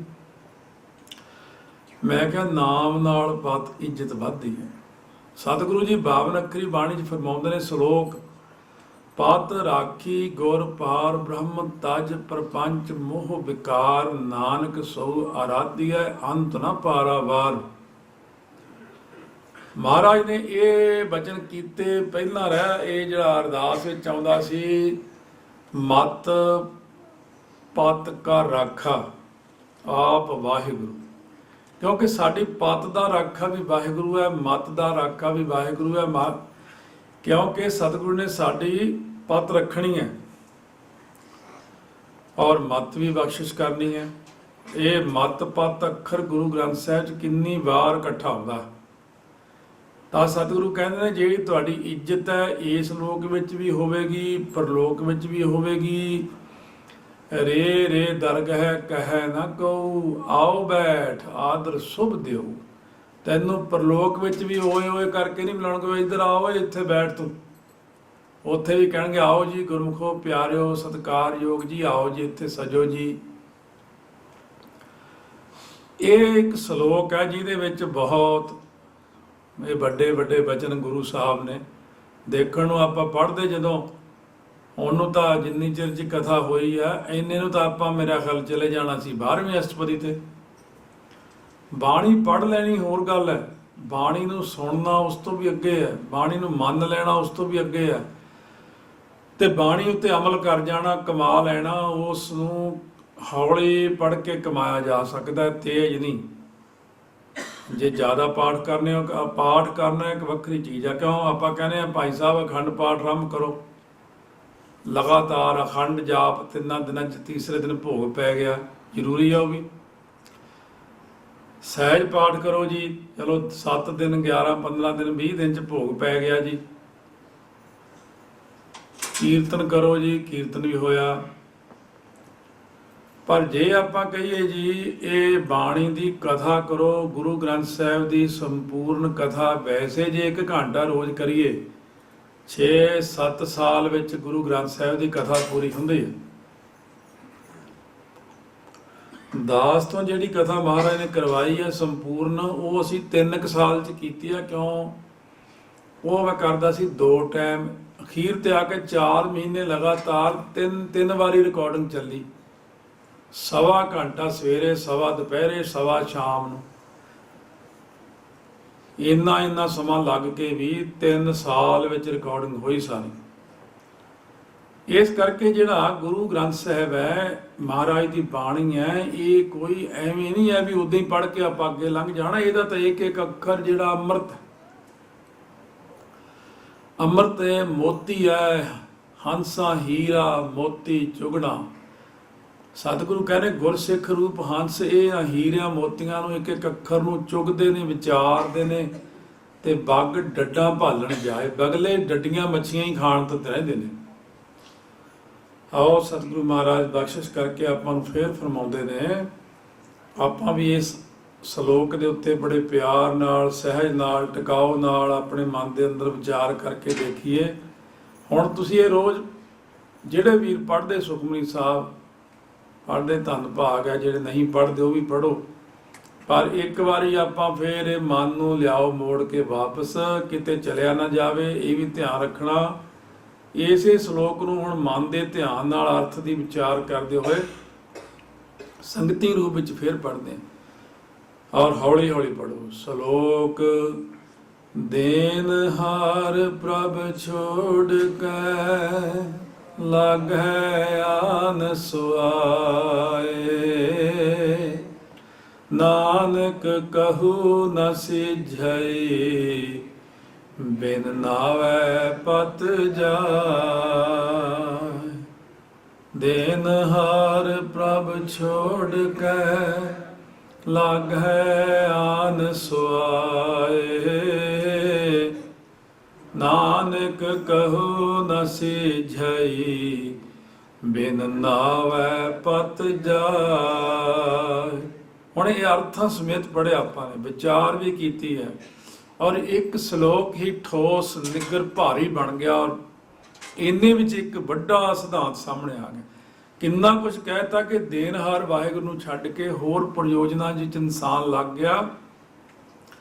ਹੋਰ ਕਿਸੇ ਤਰੀਕੇ ਨਾਲ ਇਹਦਾ ਭਲਾ ਨਹੀਂ ਹੋਣਾ, ਕਲਿਆਣ ਨਹੀਂ ਹੋਣਾ, ਜੰਮਣਾ ਮਰਨਾ ਨਹੀਂ ਕੱਟਿਆ ਜਾਣਾ, ਤੇ ਨਾਮ ਤੋਂ ਬਿਨਾਂ ਇਹ ਬੰਦੇ ਦੀ ਇੱਜ਼ਤ ਚਲੀ ਜਾਂਦੀ ਹੈ, ਸਤਿਕਾਰ ਨਹੀਂ ਹੁੰਦਾ। ਨਾਮ ਜਪਣ ਵਾਲੇ ਦਾ ਹੀ ਸਤਿਕਾਰ ਹੁੰਦਾ ਲੋਕ ਅਤੇ ਪਰਲੋਕ ਦੇ ਵਿੱਚ। ਇਹਨਾਂ ਸਤਿਗੁਰੂ ਨੇ ਸ਼ਲੋਕ ਵਿੱਚ ਹੀ ਸੋਝੀ ਪਾ ਦਿੱਤੀ ਹੈ। ਅਸ਼ਟਪਦੀ 8 ਪੌੜੀਆਂ ਹੁਣ ਹੋਣਗੀਆਂ। ਇੱਕ ਪੌੜੀ ਵਿੱਚ 10 ਪੰਕਤੀਆਂ ਹੁੰਦੀਆਂ, 2 ਪੰਕਤੀਆਂ ਆ ਗਈਆਂ ਸ਼ਲੋਕ ਦੀਆਂ, ਤੇ 10 8 80 ਹੋ ਗਈਆਂ ਪੰਕਤੀਆਂ। ਉਹ 2 ਹੋ ਗਈਆਂ ਸ਼ਲੋਕ ਦੀਆਂ, 82 ਪੰਕਤੀਆਂ ਨੇ। ਪਹਿਲੀ ਵਿੱਚ ਰਹਾਉ ਦੀਆਂ 2 ਤੁਕਾਂ ਜ਼ਿਆਦੇ ਨੇ। ਇਸ ਤਰ੍ਹਾਂ ਸਤਿਗੁਰੂ ਮਹਾਰਾਜ ਨੇ ਇਹ ਕਿੰਨਾ ਵੱਡਾ ਖਜ਼ਾਨਾ ਸਾਡੇ ਲਈ ਰੱਖਿਆ, ਜ਼ਿੰਦਗੀ ਦਾ ਅਮੋਲਕ। 10 ਵਸਤੂ ਲੈ ਪਾਛੈ ਪਾਵੈ। ਜੇ ਵਾਹਿਗੁਰੂ 10 ਚੀਜ਼ਾਂ ਵੀ ਦੇ ਦਿੰਦੇ ਇਨਸਾਨ ਨੂੰ, ਪਾਛੈ ਪਾਵੈ, ਭੁੱਲ ਜਾਂਦਾ। ਹਮੇਸ਼ਾ ਆਦਤ ਹੀ ਹੈ, ਮੈਂ ਦਿੱਤਾ ਹੀ ਨਹੀਂ ਕੁਛ, ਮੇਰੇ ਕੋਲ ਹੈ ਹੀ ਕੁਛ ਨਹੀਂ। 10 ਵਸਤੂਆਂ ਨੇ, 2 ਅੱਖਾਂ ਦਿੱਤੇ ਆ, 2 ਕੰਨ ਨੇ, ਨੱਕ ਹੈ, ਜੀਭ ਵੀ ਲਾਈ ਤੈਨੂੰ, ਹੱਥ ਪੈਰ ਵੀ ਦੋਵੇਂ ਗਿਣ ਲਓ ਵਿੱਚ ਹੀ। 5 ਗਿਆਨ ਇੰਦਰੇ ਨੇ, 5 ਕਰਮ ਇੰਦਰੇ ਵੀ ਦਿੱਤੇ ਨੇ। ਕਰਮ ਕਰਦੇ ਇੰਦਰੇ ਜਿਹੜੇ ਸਾਡੇ ਹੱਥ ਨੇ, ਪੈਰ ਨੇ, ਇਹ ਸਾਰੇ ਕਰਮ ਇੰਦਰੀਆਂ ਨੂੰ ਗਿਣ ਲਓ। ਜੀਭ 2 ਇੰਦਰੀਆਂ ਦਾ ਕੰਮ ਕਰਦੀ ਹੈ। ਜੀਭ ਤੱਤਾ ਠੰਡਾ ਕੌੜਾ ਕਸੈਲਾ ਵੀ ਦੇਖਦੀ ਹੈ, ਮਿੱਠਾ ਵੀ ਦੇਖਦੀ ਹੈ। ਜੀਭ ਸਾਡੀ ਬੋਲਣ ਦਾ ਕੰਮ ਵੀ ਕਰਦੀ ਹੈ। ਇੱਕ ਪਾਸੇ ਦਾ ਨਾਂ ਰਸਨਾ, ਦੂਜੇ ਪਾਸੇ ਦਾ ਨਾਂ ਜ਼ੁਬਾਨ ਹੈ। ਇਹ ਜੀਭ ਵਿੱਚ ਇਕੱਲੀ ਜੀ 2 ਇੰਦਰੇ ਨੇ, ਗਿਆਨ ਇੰਦਰਾ, ਕਰਮ ਇੰਦਰਾ। ਇਸੇ ਤਰ੍ਹਾਂ ਬਾਕੀ ਦੀ ਇੰਦਰੀਆਂ ਵਿੱਚ ਵੀ ਕਿਰਿਆਵਾਂ ਆਪਾਂ ਕਰਦੇ, ਪਿਸ਼ਾਬ ਆਦਿਕ ਦੀ ਕਿਰਿਆ ਵੀ ਹੈ, ਹੋਰ ਕਿਰਿਆਵਾਂ ਵੀ ਨੇ, ਉਹ ਸਾਰੀਆਂ ਵਿੱਚ ਗਿਆਨ ਇੰਦਰੇ, ਕਰਮ ਇੰਦਰੇ। ਚਮੜੀ ਸਾਡੀ ਜਿਹੜੀ ਹੈ ਗਿਆਨ ਦਾ ਕੰਮ ਦਿੰਦੀ, ਤੱਤਾ ਠੰਡਾ ਵੀ ਦੇਖਦੀ ਹੈ। ਸੋ ਇਸ ਤਰ੍ਹਾਂ ਮਹਾਰਾਜ ਸੱਚੇ ਪਾਤਸ਼ਾਹ ਕਹਿੰਦੇ ਨੇ ਇਹ ਜਿਹੜੀਆਂ 10 ਪਹਿਲੀਆਂ ਚੀਜ਼ਾਂ ਤੇ ਇਹੀ ਦਿੱਤੀਆਂ ਹੋਈਆਂ ਨੇ, ਇਹੀ ਕਹਿੰਦਾ ਰੱਬ ਨੇ ਕੀ ਦਿੱਤਾ। ਨਾਲੇ ਤਾਂ ਦੋਨੋਂ ਅੱਖਾਂ ਲਾਈਆਂ ਤੇਰੀਆਂ ਸਹੀ, ਹੱਥ ਵੀ ਲਾਏ, ਪੈਰ ਵੀ ਲਾਏ ਨੇ, ਕੰਨ ਵੀ ਲਾਏ ਨੇ, ਜ਼ੁਬਾਨ ਵੀ ਲਾਈ ਹੈ, 32 ਦੰਦ ਵੀ ਨੇ, ਜੀਭ ਵੀ ਦਿੱਤੀ ਹੋਈ ਹੈ, ਬੁੱਧੀ ਵੀ ਦਿੱਤੀ ਹੋਈ ਆ। ਕਈ ਲੋਕ ਸਾਡੇ ਕੋਲ ਆਉਂਦੇ ਨੇ, ਕਹਿੰਦੇ ਬੱਚਾ ਹੈ 20 ਸਾਲ ਦਾ ਹੋ ਗਿਆ, ਪਰ ਡਾਕਟਰ ਕਹਿੰਦਾ ਦਿਮਾਗ ਇਹਦਾ ਕਿੰਨਾ, 2 ਸਾਲ ਦੇ ਬੱਚੇ ਜਿੰਨਾ। ਜਿਨ੍ਹਾਂ ਦੇ ਬੱਚੇ ਅਪਾਹਜ ਨੇ ਉਹਨਾਂ ਨੂੰ ਜਾ ਕੇ ਦੇਖੋ, ਵਿਚਾਰੇ ਵਿਕਲਾਂਗ ਜਿਹੜੇ ਨੇ, ਹੈਂਡੀਕੈਪ। ਕਦੇ ਅੰਨਿਆਂ ਨੂੰ ਦੇਖੋ, ਕਦੇ ਕਾਣਿਆਂ ਨੂੰ ਦੇਖੋ, ਕਦੇ ਜਿਹਨਾਂ ਹੱਥ ਪੈਰ ਨਹੀਂ ਉਹਨਾਂ ਨੂੰ ਦੇਖੋ। ਫਿਰ ਦੇਖੋ ਰੱਬ ਨੇ ਮੈਨੂੰ ਦਿੱਤਾ ਕੀ ਕੁਛ ਨਹੀਂ ਬਈ, ਮੈਨੂੰ ਤਾਂ ਉਹਨੇ ਸਾਰਾ ਕੁਝ ਦਿੱਤਾ। ਸਤਿਗੁਰੂ ਕਹਿੰਦੇ ਪਹਿਲੀਆਂ 10 ਵਸਤੂਆਂ ਤੇ ਇਹੀ ਤੁਹਾਡੇ ਕੋਲੇ। ਫਿਰ ਸਾਰੀਆਂ ਜਿੰਨੀਆਂ ਵਸਤੂਆਂ ਸੰਸਾਰ ਦੀਆਂ ਘਰ ਦੇ ਵਿੱਚ ਭਰ ਦਿੱਤੀਆਂ ਨੇ, ਸਾਰਾ ਕੁਝ ਦੇਣ ਤੋਂ ਬਾਅਦ ਅਗਰ ਇੱਕ ਚੀਜ਼ ਦੀ ਕਮੀ ਪੈ ਗਈ, ਇਹਨੇ ਰੱਬ ਨੂੰ ਬਸ ਇਹੀ ਕਹੀ ਨਾ, ਆਹ ਨਹੀਂ ਮੈਨੂੰ ਦਿੱਤਾ, ਦੱਸੋ ਜੀ, ਸਾਰਾ ਕੁਝ ਲੈ ਲਿਆ, ਐਂ ਕਰਤਾ। ਕਈ ਵਾਰੀ ਉਹ ਸੋਚ ਸਮਝ ਲੈਂਦਾ ਵੀ ਇਹਨੂੰ ਹਲੇ ਨਹੀਂ ਦੇਣਾ ਹੈ। ਕਈ ਇੱਕ ਬੱਚੇ ਪਿੱਛੇ ਹੀ ਰੱਬ ਨਾਲ ਰੁੱਸ ਜਾਂਦੇ ਨੇ। ਬਾਕੀ ਭਾਵੇਂ ਮਹਿਲ, ਸਾਰੇ ਰਾਜਿਆਂ ਕੋਲ ਕਿੱਡੇ ਕਿੱਡੇ ਮਹਿਲ ਹੁੰਦੇ ਨੇ, ਔਰ ਰਾਜੇ ਕਹਿੰਦੇ ਰੱਬ ਨੇ ਦਿੱਤਾ ਹੀ ਕੁਛ, ਫਿਰ ਲੈ ਕੇ ਵੀ। ਸਤਿਗੁਰੂ ਕਹਿੰਦੇ ਏਕ ਵਸਤ ਕਾਰਨ ਵਿਖੋਟ ਗਵਾਵੈ। ਜਿਹੜੀ ਵਸਤੂ ਹੈ ਨਾ, ਉਹਦੇ ਕਰਕੇ ਹੀ ਜਿਹੜਾ ਭਰੋਸਾ ਆਪਣਾ ਗਵਾ ਲੈਂਦਾ। ਚਾਹੇ ਆਪਾਂ ਆਪਣੇ ਬੱਚਿਆਂ ਨੂੰ ਕਿੰਨਾ ਕੁਛ ਲੈ ਦਈਏ, ਕਿੰਨਾ ਕੁਛ ਲੈ ਕੇ ਦਿੰਨੇ ਜ਼ਿੰਦਗੀ 'ਚ, ਫਿਰ ਵੀ ਰੁੱਸ ਕੇ ਬੈਠਾ। ਅੱਜ ਕੀ ਹੋ ਗਿਆ, ਮੈਨੂੰ ਮੋਬਾਈਲ ਨਹੀਂ ਲੈ ਕੇ ਦਿੱਤਾ, ਚਲੋ ਉਹ ਵੀ ਲੈ ਲੈਂਦੇ, ਫਿਰ ਰੁੱਸ ਜਾਂਦਾ ਕਿ ਮੈਨੂੰ ਅੱਜ ਆਹ ਨਹੀਂ ਲੈ ਕੇ ਦਿੱਤਾ। ਹੁਣ ਮਹਾਰਾਜ ਸੱਚੇ ਪਾਤਸ਼ਾਹ ਕਹਿੰਦੇ ਨੇ ਕਿ ਤੈਨੂੰ ਸਾਰਾ ਕੁਝ ਹੀ ਲੈ ਕੇ ਦੇ ਦਈਏ ਰੱਬ ਤੋਂ, ਤੇ ਫਿਰ ਵੀ ਤੂੰ ਨੁਕਸ ਕੱਢੀ ਜਾਏਗਾ। ਜਿਵੇਂ ਕਿਸੇ ਦਾ ਬੱਚਾ ਡਿੱਗ ਪਿਆ, ਉਹਦੀ ਇੱਕ ਹੱਡੀ ਕਰੈਕ, ਉਹ ਜੀ ਰੱਬ ਨਾਲ ਲੜਨ ਲੱਗ ਪਿਆ, ਮੇਰੇ ਬੱਚੇ ਦੀ ਹੱਡੀ ਟੁੱਟ ਗਈ। ਹੁਣ ਮਹਾਰਾਜ ਕਹਿੰਦੇ ਜਿਹੜੀਆਂ ਬਾਕੀ ਬਚਾਈਆਂ ਨੇ ਉਹਦਾ ਤਾਂ ਧੰਨਵਾਦ ਨਹੀਂ ਕੀਤਾ ਤੂੰ। ਜੇ ਹੋਰ 10 ਟੁੱਟ ਜਾਂਦੀਆਂ, ਫਿਰ ਇੱਕ ਕਰੈਕ ਹੋਊਗੀ, ਤੂੰ ਇਹ ਕਹਿ ਵੀ ਸੱਚੇ ਪਾਤਸ਼ਾਹ ਧੰਨਵਾਦ ਹੈ ਵੀ ਬਾਕੀ ਦਾ ਸਰੀਰ ਬਚ ਗਿਆ।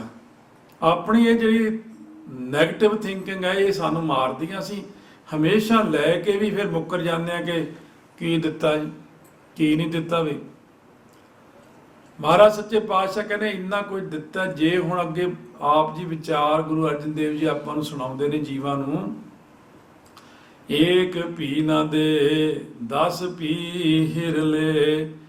ਜੇ ਇੱਕ ਵੀ ਨਾ ਦੇਵੇ ਵਾਹਿਗੁਰੂ ਸਾਨੂੰ ਚੀਜ਼, ਤੇ 10 ਚੀਜ਼ਾਂ ਬਾਕੀ ਦੀਆਂ ਆਪਣੀਆਂ ਮੋੜ ਲਵੇ ਵਾਪਸ, ਘਰ ਖਾਲੀ ਹੋ ਜਾਵੇ ਸਾਡਾ। ਕਈਆਂ ਦਾ ਹੋ ਜਾਂਦਾ ਇਦਾਂ, ਜਦੋਂ ਸਾਰਾ ਕੁਝ ਮੋੜ ਲੈਂਦੇ ਨੇ ਪਰਮਾਤਮਾ, ਤਉ ਮੂੜਾ ਕਹੋ ਕਹਾਂ ਕਰੇ। ਫਿਰ ਇਹ ਦੱਸੋ ਮੂਰਖ ਬੰਦਾ ਕੀ ਕਰੂਗਾ।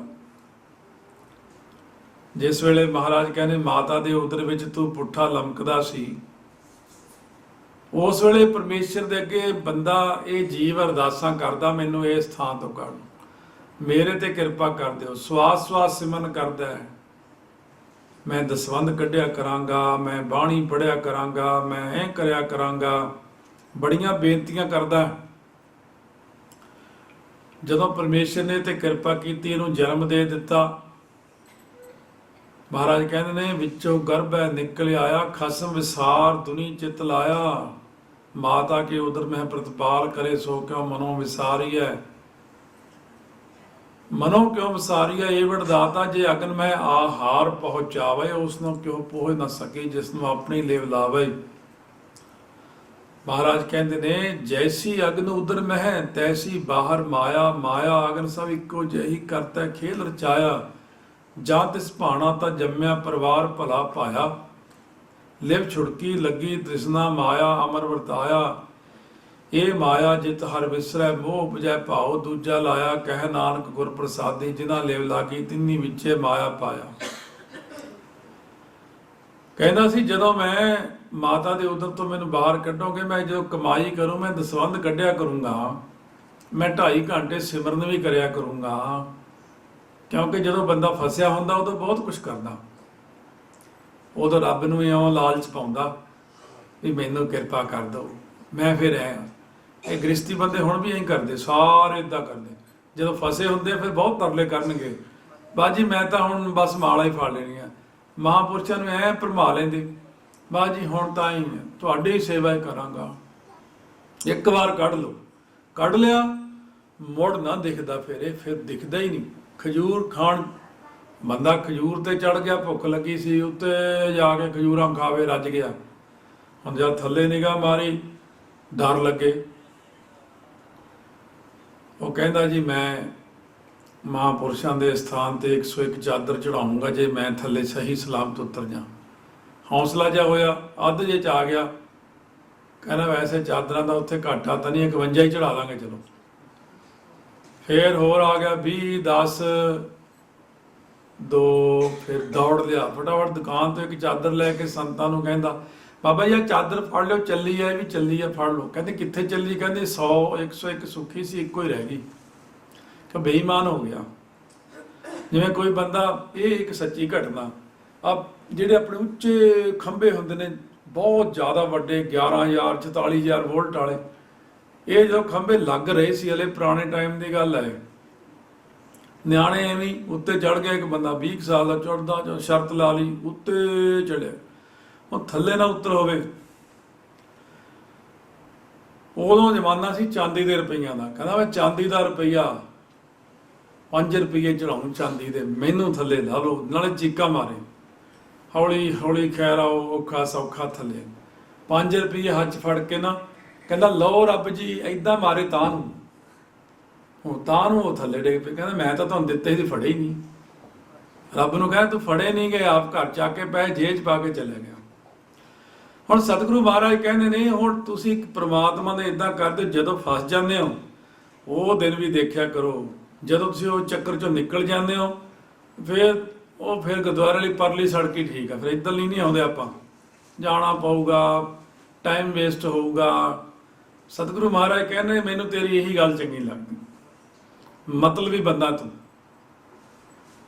ਆਓ ਸਤਿਗੁਰੂ ਮਹਾਰਾਜ ਸੱਚੇ ਪਾਤਸ਼ਾਹ ਕਹਿੰਦੇ ਨੇ ਜਿਸ ਠਾਕੁਰ ਸਿਉ ਨਾਹੀ ਚਾਰਾ, ਤਾ ਕਉ ਕੀਜੈ ਸਦ ਨਮਸਕਾਰਾ। ਜਿਸ ਠਾਕੁਰ ਪਰਮੇਸ਼ਰ ਨਾਲ ਸਾਡਾ ਕੋਈ ਜ਼ੋਰ ਨਹੀਂ ਚੱਲ ਸਕਦਾ। ਚਾਰਾ ਹੁੰਦਾ ਜ਼ੋਰ। ਠਾਕੁਰ ਹਰੇਕ ਅੱਖਰ ਦੀ ਉਤਪਤੀ, ਵਿਉਤਪਤੀ, ਕਈ ਚੀਜ਼ਾਂ ਮੈਂ ਸਾਰੇ ਦੇਸ਼ਾਂ 'ਚ ਦੱਸਦਾ ਰਹਿਣਾ। ਉਤਪਤੀ ਮਲੇਸ਼ੀਆ 'ਚ ਐਸ ਕੀ ਦੱਸਿਆ, ਉਹ ਬੜੇ ਹੈਰਾਨ ਹੁੰਦੇ ਸੀ ਵੀ ਇਹ ਅੱਛਾ ਇੱਦਾਂ ਅੱਖਰ ਬਣਦੇ। ਮੈਂ ਕਿਹਾ ਇੱਦਾਂ ਬਣਦੇ। ਸ਼ੁਰੂ ਤੋਂ ਦੁਨੀਆ ਬਣੀ ਆ, ਉਦੋਂ ਅੱਖਰ ਨਹੀਂ ਸੀ ਹੁੰਦੇ। ਜੋ ਮਨੁੱਖ ਪਹਿਲਾਂ ਬਣਿਆ, ਕਿਸੇ ਚੀਜ਼ ਦਾ ਨਾਂ ਨਹੀਂ ਸੀ ਹੁੰਦਾ ਉਦੋਂ। ਬਸ ਗੂੰਗਿਆਂ ਵਾਂਗੂ ਹੀ ਕਰਦੇ ਸੀ ਵੀ ਮੈਂ ਖਾਣਾ, ਇਹ ਕੀ ਨਾਂ ਤਾਂ ਹੁੰਦਾ ਹੀ ਨਹੀਂ ਸੀ ਉਦੋਂ। ਹੌਲੀ ਹੌਲੀ ਮਨੁੱਖ ਨੇ ਆਪਣੇ ਮਤਲਬ ਲਈ ਹਰੇਕ ਚੀਜ਼ ਦਾ ਨਾਂ ਆਪ ਹੀ ਰੱਖਿਆ। ਸਤਿਗੁਰੂ ਮਹਾਰਾਜ ਕਹਿੰਦੇ ਉਦੋਂ ਪਹਿਲੇ ਸਮੇਂ ਵਿੱਚ ਫਿਰ ਜਦੋਂ ਆਪਣੇ ਰਿਸ਼ਤੇਦਾਰੀਆਂ ਬਣੀਆਂ, ਹੌਲੀ ਹੌਲੀ ਮਨੁੱਖ ਸਿਆਣਾ ਹੋਇਆ। ਭਰਾ ਦੀ ਜੋ ਇਸਤਰੀ, ਉਹ ਤੋਂ ਜਿਹੜਾ ਪੈਦਾ ਹੋਇਆ ਬੇਟਾ, ਉਹਦਾ ਨਾਂ ਰੱਖਿਆ। ਸਾਰੀ ਫੁੱਲ ਫਾਰਮ ਇੱਦਾਂ ਤੇ ਸ਼ਾਰਟ ਅੱਖਰ ਇੱਦਾਂ, ਪਾ, ਤੀ, ਫਿਰ ਜਾ। ਭੱਬਾ ਜੋ ਭਰਾ ਹੈ, ਉਹਦੀ ਤ੍ਰੀਆ ਜਿਹੜੀ ਇਸਤਰੀ ਆ, ਉਹਦਾ ਜਿਹੜਾ ਜਾਇਆ ਪੈਦਾ ਕੀਤਾ ਹੋਇਆ, ਉਹਦਾ ਨਾਮ ਹੈ ਭਤੀਜਾ। ਭਾਣਜਾ, ਭੈਣ ਦਾ ਜਾਇਆ ਹੋਇਆ ਜਿਹੜਾ, ਉਹਦਾ ਭਾਣਜਾ ਕਹਿੰਦੇ ਨੇ। ਭਰਾ ਦੀ ਬੀਵੀ ਦਾ ਨਾਮ ਭਾਬੀ। ਇਹ ਸਾਰੇ ਅੱਖਰਾਂ ਨੇ ਤਾਂ ਜਨਮ ਲਿਆ। ਉਹਨੂੰ ਜੋੜ ਕੇ ਮਨੁੱਖ ਨੇ ਸ਼ੁਰੂ ਤੋਂ ਲੈ ਕੇ ਅੱਖਰ ਬਣਾਏ, ਫਿਰ ਉਹਨਾਂ ਜਨਮ ਲਿਆ। ਹਰੇਕ ਅੱਖਰ ਬਹੁਤ ਵੱਡਾ ਪਰ ਬੋਲਣ ਵਿੱਚ ਛੋਟਾ ਜਿਹਾ। ਠਾਕੁਰ ਅੱਖਰ ਹੈ, 3 ਅੱਖਰਾਂ ਤੋਂ ਜਨਮ ਲਿਆ ਇਹਨੇ। ਠਾ ਦਾ ਮਤਲਬ ਉਤਪਤੀ ਕਰਨੀ, ਜੀਵਾਂ ਨੂੰ ਪੈਦਾ ਕਰਨਾ। ਕੋ ਦਾ ਮਤਲਬ ਹੁੰਦਾ ਲੈਤਾ ਕਰਨੀ, ਇਹਨਾਂ ਨੂੰ ਨਾਸ ਕਰਨਾ, ਮਾਰ ਦੇਣਾ। ਰਾ ਹੁੰਦਾ ਪਾਲਣਾ ਕਰਨੀ। ਇੱਕ ਅੱਖਰ ਵਿੱਚ ਹੀ 3 ਅੱਖਰ ਨੇ। ਠਾਕੁਰ ਉਤਪਤੀ, ਲੈਤਾ, ਪਾਲਣਾ ਕਰਨ ਵਾਲਾ ਜਿਹੜਾ ਪਰਮੇਸ਼ਰ ਹੈ, ਜਿਹਦੇ ਨਾਲ ਤੇਰਾ ਕੋਈ ਜ਼ੋਰ ਨਹੀਂ ਚੱਲ ਸਕਦਾ। ਫਿਰ ਤੇਰਾ ਕੋਈ ਜ਼ੋਰ ਤਾਂ ਉਹਦੇ ਅੱਗੇ ਚੱਲਦਾ ਨਹੀਂ। ता कहो कीजै सद नमस्कारा। ਹੋਰ ਕੀ ਕਰ ਸਕਦਾ? ਨਮਸਕਾਰ ਤਿਸ ਹੀ ਕੋ ਹਮਾਰੀ। ਉਹਦੇ ਅੱਗੇ ਨਮਸਕਾਰ ਕਰ। ਨਮਸਕਾਰ ਤਾ ਕਹੋ ਲੱਖ ਵਾਰ। ਕਹਿੰਦੇ ਉਹ ਪਰਮੇਸ਼ਰ ਦੇ ਅੱਗੇ ਤੂੰ ਨਮਸਕਾਰਾਂ ਕਰਿਆ ਕਰ, ਮੱਥਾ ਟੇਕਿਆ ਕਰ, ਧੰਨਵਾਦ ਕਰਿਆ ਕਰ, ਸਵੇਰੇ ਉੱਠ ਕੇ ਵੀ ਕਰਿਆ ਕਰ, ਗੁਰੂ ਘਰ ਵਿੱਚ ਆ ਕੇ ਵੀ ਕਰਿਆ ਕਰ ਕਿ ਮਹਾਰਾਜ ਸੱਚੇ ਪਾਤਸ਼ਾਹ ਮੇਰੇ ਤੇ ਕਿਰਪਾ ਕਰ ਦਿਓ। ਮੈਂ ਤੁਹਾਡਾ ਬਹੁਤ ਧੰਨਵਾਦ ਕਰਦਾ, ਮੈਨੂੰ ਆ ਸਰੀਰ ਦਿੱਤਾ, ਮੈਨੂੰ ਮਾਇਆ ਦਿੱਤੀ ਆ, ਹਰੇਕ ਚੀਜ਼ ਵਾਸਤੇ ਤੂੰ ਮਨ ਦੇ ਅੰਦਰ ਲਿਆ ਕੇ ਧੰਨਵਾਦ ਧੰਨਵਾਦ ਧੰਨਵਾਦ ਕਰਿਆ ਕਰ। ਸਤਿਗੁਰੂ ਮਹਾਰਾਜ ਸੱਚੇ ਪਾਤਸ਼ਾਹ ਆਪਾਂ ਨੂੰ ਕੀ ਕਹਿੰਦੇ ਨੇ? ਨਮਸਕਾਰ ਕਰੋ। ਮਹਾਰਾਜ ਨਮਸਕਾਰ ਦਾ ਕੀ ਫਾਇਦਾ? ਬਾਣੀ ਆਪਾਂ ਪੜ੍ਹੀਏ ਤਾਂ ਬਾਣੀ ਸਤਿਗੁਰੂ ਕਹਿੰਦੇ ਗੁਰ ਪੂਰਾ ਨਮਸਕਾਰੇ ਪ੍ਰਭ ਸਭੇ ਕਾਜ ਸਵਾਰੇ, ਹਰ ਆਪਣੀ ਕਿਰਪਾ ਧਾਰੀ ਪ੍ਰਭ ਪੂਰਨ ਪੈ ਸਵਾਰੀ, ਆਪਣੇ ਦਾਸ ਕੋ ਭਇਓ ਸਹਾਈ, ਸਗਲ ਮਨੋਰਥ ਕੀਨੇ ਕਰਤੈ, ਊਣੀ ਬਾਤ ਨਾ ਕਾਈ, ਕਰਤੈ ਪੁਰਖ ਤਾਲ ਦਿਵਾਇਆ, ਪਿੱਛੇ ਲੱਗ ਚੱਲੀ ਮਾਇਆ, ਤੋਟ ਨਾ ਕਤਹੂ ਆਵੇ, ਮੇਰੇ ਪੂਰੇ ਸਤਿਗੁਰ ਭਾਵੈ। ਸਾਰਾ ਸ਼ਬਦ ਯਾਦ ਕਰੋ। ਦੇਖੋ ਕਹਿੰਦੇ ਨਮਸਕਾਰ ਕਰਨ ਨਹੀਂ ਕਿੰਨਾ ਫਾਇਦਾ, ਡੰਡੌਤ ਬੰਦਨ ਅਨਕ ਬਾਰ, ਸਰਬ ਕਲਾ ਸਮਾਰ, ਡੋਲਨ ਤੇ ਰਾਖੋ ਪ੍ਰਭੂ ਨਾਨਕ ਦੇ ਕਰ ਹੱਥ। ਕਰ ਸਾਧੂ ਅੰਜਲੀ ਪੁੰਨ ਵੱਡਾ ਹੈ, ਕਰ ਡੰਡੌਤ ਪੁੰਨ ਵੱਡਾ ਹੈ। ਕਹਿੰਦੇ ਡੰਡੌਤ ਬੰਦਨਾ ਕਰ, ਸਤਿਗੁਰਾਂ ਅੱਗੇ ਬਹੁਤ ਭਾਰੀ ਪੁੰਨ ਲੱਗੇਗਾ ਤੈਨੂੰ। ਜਾ ਕੈ ਮਨ ਲਾਗਾ ਪ੍ਰਭ ਮੀਠਾ। ਮਨ ਦੇ ਨੰਨੇ ਨੂੰ ਸਿਆਰੀ ਆ, ਥੋੜ੍ਹੀ ਥੋੜ੍ਹੀ ਚੀਜ਼ਾਂ ਸਿੱਖ ਲਓ ਮਤਲਬ ਕਿ ਵਿੱਚ। ਜਾ ਕੇ ਮਨ ਵਿੱਚ ਲਾਗਾ ਵਾਹਿਗੁਰੂ ਮਿੱਠਾ ਹੁੰਦਾ ਪਿਆਰਾ। ਇਹ ਮਾਝੇ ਦਾ ਅੱਖਰ ਆ, ਵੈਸੇ ਮਿੱਠੇ ਦਾ ਅਰਥ ਕੀ ਹੁੰਦਾ? ਪਿਆਰਾ। ਕਹਿੰਦੇ ਬੜਾ ਮਿੱਠਾ ਪਿਆਰਾ ਹੋ ਗਿਆ ਉਹ ਬੰਦਾ, ਉਹਨੂੰ ਮਤਲਬ ਸੀ। ਸਤਿਗੁਰੂ ਕਹਿੰਦੇ ਤੂੰ ਇੱਥੇ ਉਹ ਅੱਖਰ ਨਹੀਂ ਲੈਣਾ ਮਿੱਠਾ ਪਿਆਰਾ, ਕਹਿੰਦੇ ਮਿੱਠਾ ਪਿਆਰਾ ਹੋ ਕੇ ਲੈ ਗਿਆ। ਕਹਿੰਦੇ ਤੂੰ ਮਿੱਠਾ, ਜਿਹਦੇ ਮਨ ਵਿੱਚ ਪਿਆਰਾ ਲੱਗੇ ਨਾ ਵਾਹਿਗੁਰੂ, ਸਰਬ ਸੁਖ ਤਾਹੂ ਮਨ ਬੂਠਾ। ਕਹਿੰਦੇ ਜਿਹਦੇ ਮਨ ਵਿੱਚ ਮਿੱਠਾ ਕੀ ਲੱਗੇ? ਭਾਣਾ ਮਿੱਠਾ ਲੱਗੇ। ਦੂਜਾ ਭਾਵ ਇਹ ਵੀ ਕਹਿੰਦੇ ਨੇ ਕਿ ਜਿਹਦੇ ਮਨ ਦੇ ਅੰਦਰ ਤੇਰਾ ਕੀਆ ਮਿੱਠਾ ਲਾਗਾ, ਹਰ ਨਾਮ ਪਦਾਰਥ ਨਾਨਕ ਮੰਗਾ। ਜਿਹੜੀ ਗੱਲ ਅੱਜ ਕੌਮ ਨੂੰ ਭੁੱਲੀ ਹੋਈ ਆ, ਦੇਖੋ ਸੇਵਾ ਸੀ, ਸਿਮਰਨ ਸੀ, ਸਾਰੀਆਂ ਚੀਜ਼ਾਂ ਸੀ, ਪਰ ਇਹ ਗੱਲ ਆਪਾਂ ਨੂੰ ਭੁੱਲ ਹੀ ਗਈ ਵੀ ਭਾਣਾ ਵੀ ਕੋਈ ਚੀਜ਼ ਹੁੰਦੀ ਹੈ। ਭਾਣਾ ਵੀ ਰੱਬ ਦਾ ਮੰਨਣਾ ਚਾਹੀਦਾ। ਅੱਜ ਦੇ ਯੁੱਗ ਵਿੱਚ ਆਪਾਂ ਸਾਰੇ ਜਣੇ ਰੱਬ ਨੂੰ, ਗੁਰੂ ਗ੍ਰੰਥ ਸਾਹਿਬ ਨੂੰ ਕਹਿੰਦੇ ਮੇਰਾ ਭਾਣਾ ਮੰਨ। ਬਾਈ ਆਰਡਰ ਚੀਜ਼ ਮੰਗਦੇ ਆ, ਮੈਨੂੰ ਆਹ ਦੇ, ਅਰਦਾਸ ਕਰ ਭਾਈ ਜੀ, ਅਰਦਾਸ ਕਰੋ। ਦੋ ਤਿੰਨ ਵਾਰ ਕਿਹੋ ਮਹਾਰਾਜ ਨੂੰ। ਮੈਨੂੰ ਯਾਦ ਆ ਜਦੋਂ ਪਟਿਆਲੇ ਹੁੰਦੇ ਸੀ, ਜੇ ਕਿਤੇ ਅਰਦਾਸ ਕਰਨੀ, ਇਹ ਕਈ ਘਰਾਂ 'ਚ ਲੋਕਾਂ ਨੇ 2-3 ਵਾਰ ਕਿਉਂ? ਮੈਂ ਕਿਉਂ? ਮਹਾਰਾਜ ਨੂੰ ਸੁਣਦਾ ਨਹੀਂ। ਆਪਾਂ ਨੂੰ ਇਹ ਹੁੰਦਾ ਵੀ 2-3 ਵਾਰ ਕਹਿਣ, ਆਪਣੀ ਪ੍ਰੈਸ ਕਰਨਾ ਮਹਾਰਾਜ ਨੂੰ, ਇਹ ਕੰਮ ਕਰਨਾ ਹੀ ਕਰਨਾ ਆਪਾਂ ਨੇ। ਉਹ ਤਾਂ ਸਾਡੀ ਗੱਲ ਨੂੰ ਪਹਿਲਾਂ ਹੀ ਜਾਣਦੇ ਹੁੰਦੇ ਨੇ, ਸਾਡੇ ਮਨਾਂ ਦੀਆਂ ਪਹਿਲਾਂ ਹੀ ਜਾਣਦੇ ਹੁੰਦੇ ਨੇ। ਤੁਸੀਂ ਉਹਨਾਂ ਨੂੰ ਬਾਰ-ਬਾਰ ਕਹਿਣ ਦੀ ਬਜਾਏ ਇੱਕ ਵਾਰ ਕਿਹਾ ਬਹੁਤ ਹੁੰਦਾ, ਫਿਰ ਭਾਣੇ 'ਚ ਆ ਜਾਓ ਬਸ।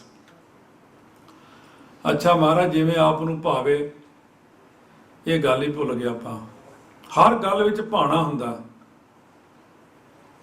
ਚਲੋ ਮੰਨਿਆ ਕਿਤੇ ਬਹੁਤ ਜ਼ਰੂਰੀ ਕੰਮ ਹੋ ਗਿਆ, ਕਿ ਬਹੁਤ ਲੋੜ ਤੇ ਅਰਦਾਸ ਕੀਤੀ ਜਾਂਦੀ ਹੈ, ਆਪਾਂ ਹਰ ਗੱਲ ਤੇ ਅਰਦਾਸ ਹੁਣ ਮੰਗੀ ਜਾਓ ਅਰਦਾਸਾਂ ਕਰੀ ਜਾਓ ਹਰੇਕ ਗੱਲ ਤੇ। ਸਤਿਗੁਰੂ ਕਹਿੰਦੇ ਕਦੇ ਸਬਰ ਵੀ ਰੱਖਿਆ ਕਰ, ਕਦੇ ਸੰਤੋਖ ਵੀ ਰੱਖਿਆ ਕਰ, ਕਦੇ ਭਾਣਾ ਵੀ ਮੰਨਿਆ ਕਰ, ਕਦੇ ਆਪਣੇ ਕਰਮਾਂ ਦੇ ਉੱਤੇ ਵੀ ਦੇਖਿਆ ਕਰ। ਚਲੋ ਜੋ ਮਹਾਰਾਜ ਨੇ ਲਿਖਿਆ ਮਿਲ ਗਿਆ ਮੈਨੂੰ, ਕਿਉਂ ਇੰਨਾ ਰੌਲਾ ਪਾਉਣਾ ਤੂੰ? ਕਿਉਂਕਿ ਪ੍ਰਮਾਤਮਾ ਇੱਕ ਗੁਣ ਵਿੱਚ ਹੀ ਖੁਸ਼ ਹੋ ਜਾਂਦਾ ਕਈ ਵਾਰੀ। ਜਿਵੇਂ ਚੁਣ ਕ੍ਰਿਸ਼ੀ ਹੋਇਆ, ਉਹਦੀ ਇੱਕ ਪਤਨੀ, ਇੱਕ ਬੇਟੀ, 3 ਜਾਣੇ ਸੀ। ਉਹ ਜੰਗਲ ਵਿੱਚ ਰਹਿੰਦੇ, ਬਹੁਤ ਸੰਤੋਖੀ ਸੀ ਉਹ। ਪਰਮਾਤਮਾ ਨੇ ਉਹਦੀ ਪਰਖ ਲੈਣੀ ਚਾਹੀ। ਪਰਮਾਤਮਾ ਇੱਕ ਬਿਰਧ ਬ੍ਰਾਹਮਣ ਦਾ ਰੂਪ ਧਾਰਨ ਕਰਕੇ ਆ ਗਏ। 7 ਦਿਨਾਂ ਬਾਅਦ ਚੁਣ ਕ੍ਰਿਸ਼ੀ ਨੂੰ ਥੋੜੇ ਜਿਹੇ ਕਿਤੋਂ ਚੌਲ ਮਿਲੇ ਸੀ, ਤੇ ਉਹ ਚੌਲਾਂ ਨੂੰ ਕੁੰਡੇ ਸੋਟੇ 'ਚ ਰਗੜ ਕੇ, ਥੋੜੀ ਸ਼ੱਕਰ ਲੈ ਕੇ ਪਾ ਕੇ, ਪਾਣੀ ਪਾ ਕੇ ਉਹਨੇ ਸ਼ਰਦਾਈ ਜੀ ਬਣਾ ਲਈ। ਉਹਦੀ 4 ਬਾਟੇ ਭਰ ਕੇ ਇੱਕ ਰੱਖਤਾ ਇਹ ਰੱਬ ਦੇ ਨਾਮ ਦਾ, ਕੋਈ ਆਊਗਾ ਉਹਨੂੰ ਪਿਆਵਾਂਗੇ, 3 ਆਪਾਂ ਪੀ ਲੈਂਦੇ ਆ। ਰੱਬ ਉਹ ਪਰਖਾਂ ਲੈਣ ਵਾਲਾ ਮਾਲਕ ਆ ਕੇ ਖੜ ਗਿਆ। ਮੈਂ ਬਹੁਤ ਭੁੱਖਾ, ਪਿਆਸ ਲੱਗੀ ਆ, ਭੁੱਖ ਵੀ ਲੱਗੀ ਆ। ਉਹ ਕਹਿੰਦੀ ਆ ਰੱਬ ਦੇ ਨਾਮ ਦਾ ਇੱਕ ਬਾਟਾ ਪਿਆ, ਛਕ ਲਓ। ਛਕ ਕੇ ਕਹਿੰਦਾ ਆਹਾ ਠੰਡ ਪੈ ਗਈ, ਬੜਾ ਆਨੰਦ ਆਇਆ, ਇੱਕ ਹੋਰ ਮਿਲ ਸਕਦਾ? ਚੁਣ ਕਰੀਖੀ ਕਹਿੰਦੇ ਚੱਲ ਮੇਰੀ ਕੋਈ ਗੱਲ ਨਹੀਂ, ਆਹ ਲੈ ਲਓ, ਮੇਰੇ ਵਾਲਾ ਵੀ ਲੈ ਲਓ, ਬੜਾ ਆਨੰਦ ਆਇਆ, ਹੋਰ ਨਹੀਂ ਮਿਲ ਸਕਦਾ? ਇੱਕ ਕਹਿੰਦੇ ਘਰ ਵਾਲੀ ਕਹਿੰਦੇ ਚੱਲ ਆਹ ਲੈ ਲਓ ਤੁਸੀਂ, ਉਹ ਵੀ ਲੈ ਲਿਆ। ਚੁਣ ਕਰੀਖੀ ਨੂੰ ਪਰਮੇਸ਼ਰ ਕਹਿੰਦੇ ਆਹ ਜਿਹੜਾ ਇੱਕ ਹੁਣ ਬੱਚਿਆ ਇਹ ਵੀ ਦੇ ਦਿਓ, ਫਿਰ ਇਹ ਹਾਂ ਰੱਖਣਾ, ਮੈਂ ਹੀ ਪੀ ਲੈਂਦਾ, ਇਹ ਵੀ ਮੈਂ ਤਾਂ ਰੱਜ ਜੂ ਨਾ ਇੱਕ ਚੰਗੀ ਤਰ੍ਹਾਂ। ਉਹ ਚੌਥਾ ਬਾਟਾ ਵੀ ਪੀ ਲਿਆ।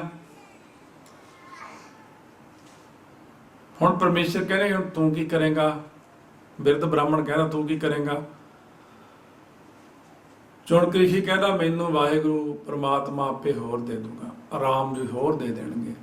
ਪਰਮੇਸ਼ਰ ਉੱਥੇ ਹੀ ਅਸਲੀ ਰੂਪ ਵਿੱਚ ਸਾਖਿਆਤ ਪ੍ਰਗਟ ਹੋ ਗਏ, ਇੱਕ ਗੁਣ ਨਾਲ ਹੀ ਖੁਸ਼ ਹੋ ਗਏ ਔਰ ਗਲ ਨਾਲ ਲਾ ਲਿਆ ਧੰਨ ਹੈ। ਮੈਂ ਤੈਨੂੰ ਪਰਖਣ ਹੀ ਆਇਆ ਸੀ, ਮੈਂ ਤੇਰਾ ਸੁਣਿਆ ਸੀ ਵੀ ਤੂੰ ਬੜਾ ਹੀ ਸੰਤੋਖੀ ਹੈ। ਗਾਵਨ ਤੁਧ ਨੂੰ ਜਤੇ ਸਤੇ ਸੰਤੋਖੀ, ਉਹਨਾਂ ਵਿੱਚ ਉਹਦਾ ਨਾਂ ਆਉਂਦਾ। ਸੁਣਿਆ ਸਤ ਸੰਤੋਖ ਗਿਆਨ, ਉਹ 8 ਮਹੀਨੇ ਆਨੰਦਪੁਰ ਸਾਹਿਬ ਘੇਰਾ ਪਿਆਰਿਆ, 8 ਮਹੀਨੇ ਤੱਕ ਸੰਤੋਖ ਰੱਖਿਆ। ਸੰਤੋਖ ਵੀ ਇੱਕ ਗੁਣ ਹੈ, ਭਾਣਾ ਮੰਨਣਾ ਵੀ ਇੱਕ ਗੁਣ ਹੈ। ਸਤਿਗੁਰੂ ਕਹਿੰਦੇ ਜਿਹੜੇ ਸ਼ੁਭ ਗੁਣ ਨੇ ਉਹਨਾਂ ਨੂੰ ਆਪਾਂ ਛੱਡੀ ਜਾਂਦੇ ਹਾਂ ਹੌਲੀ ਹੌਲੀ। ਵਿਣ ਗੁਣ ਕੀਤੇ ਭਗਤ ਨਾ ਹੋਏ। ਹੁਣ ਆਪਾਂ ਕੱਲ ਇਹ ਬੇਨਤੀ ਕੀਤੀ ਸੀ ਕਿ ਮਨ ਨੂੰ ਮੋੜ ਕੇ ਲਿਆਓ, ਬਾਣੀ 'ਚ ਜੋੜੋ, ਪਰ ਨਾਲ ਉਹਦੇ ਹੋਰ ਵੀ ਕਈ ਚੀਜ਼ਾਂ ਕਰਨ ਵਾਲੀਆਂ ਨੇ। ਜਿਵੇਂ ਬਹੁਤ ਸਾਰੇ ਸ਼ੁਭ ਗੁਣ ਜਿਹੜੇ ਨੇ ਉਹਨਾਂ ਨੂੰ ਵੀ ਨਾਲ ਧਿਆਨ ਦੇਣਾ। ਉਹ ਆਪ ਜੀ ਨੂੰ ਪਤਾ ਹੀ ਹੈ ਕਿ ਝੂਠ ਨਹੀਂ ਬੋਲਣਾ, ਬੇਈਮਾਨੀ ਨਹੀਂ ਕਰਨੀ, ਆਹ ਨਹੀਂ ਕਰਨਾ, ਉਹ ਸਭ ਨੂੰ ਪਤਾ। ਮੇਰੇ ਨਾਲ ਤਾਂ ਕਿਤੇ ਜ਼ਿਆਦਾ ਸਿਆਣੇ ਤੁਸੀਂ, ਸਭ ਨੂੰ ਪਤਾ ਕਿ ਆਹ ਔਗਣ ਹੁੰਦੇ ਨੇ, ਆਹ ਮੈਂ ਕਰਮ ਨਹੀਂ ਕਰਨਾ ਹੈ। ਸਤਿਗੁਰੂ ਕਹਿੰਦੇ ਜਾ ਕੇ ਮਨ ਲਾਗਾ ਪ੍ਰਭ ਮੀਠਾ, ਹੁਣ ਸਰਬ ਸੂਖ ਤਾਹੂ ਮਨ ਊਠਾ। ਸਾਰੇ ਉਹਦੇ ਸੁੱਖ ਉਹਦੇ ਮਨ ਵਿੱਚ ਆ ਕੇ ਵਸ ਜਾਂਦੇ ਨੇ। ਇੱਥੇ ਸਰਬ ਸੁੱਖ ਦਾ ਮਤਲਬ ਪਰਮੇਸ਼ਰ ਹੀ ਵਸ ਜਾਂਦਾ ਉਹਦੇ ਮਨ 'ਚ। ਇੱਛਾ ਪੂਰਕ ਸਰਬ ਸੁਖ ਦਾਤਾ ਹਰ, ਜਾ ਕੇ ਵਸ ਹੈ ਕਾਮ ਧੇਨਾ। ਸੋ ਐਸਾ ਹਰ ਧਿਆਈਆ ਮੇਰੇ ਜੀੜੇ, ਤਾਂ ਸਰਬ ਸੁਖ ਪਾਵਹਿ ਮੇਰੇ ਮਨਾ। ਸਾਰੇ ਸੁੱਖ ਦਾ ਮਤਲਬ ਕੀ ਹੈ? ਆਤਮਿਕ ਸੁੱਖ ਆ ਜਾਂਦਾ। ਹੁਣ ਕਿਸੇ ਕੋਲ ਕਿੰਨਾ ਵੀ ਕੁਝ ਹੋਵੇ, ਤੁਹਾਡੇ ਕੋਲੇ ਕਈ ਸੱਜਣ ਬੈਠੇ ਜਿਨ੍ਹਾਂ ਕੋਲ ਸਾਰਾ ਕੁਝ ਹੈ, ਕੋਈ ਕਮੀ ਥੋੜੀ ਆ, ਪਰ ਫੇਰ ਵੀ ਅੰਦਰੋਂ ਮਨ ਤੜਫਦਾ ਰਹਿੰਦਾ। ਆਤਮਿਕ ਸ਼ਾਂਤੀ ਨਹੀਂ ਹੈ, ਕਿਉਂਕਿ ਆਤਮਿਕ ਸ਼ਾਂਤੀ ਤਾਂ ਆਤਮਿਕ ਖੁਰਾਕ ਨਹੀਂ ਦੇਣੀ। ਆਤਮਿਕ ਖੁਰਾਕ ਖਾਧੀ ਨਹੀਂ, ਸਰੀਰਕ ਖੁਰਾਕ ਬਹੁਤ ਖਾ ਲਈ। ਸਰੀਰ ਖਾ ਖਾ ਕੇ ਸਤਿਗੁਰੂ ਕਹਿੰਦੇ ਤ੍ਰਿਗ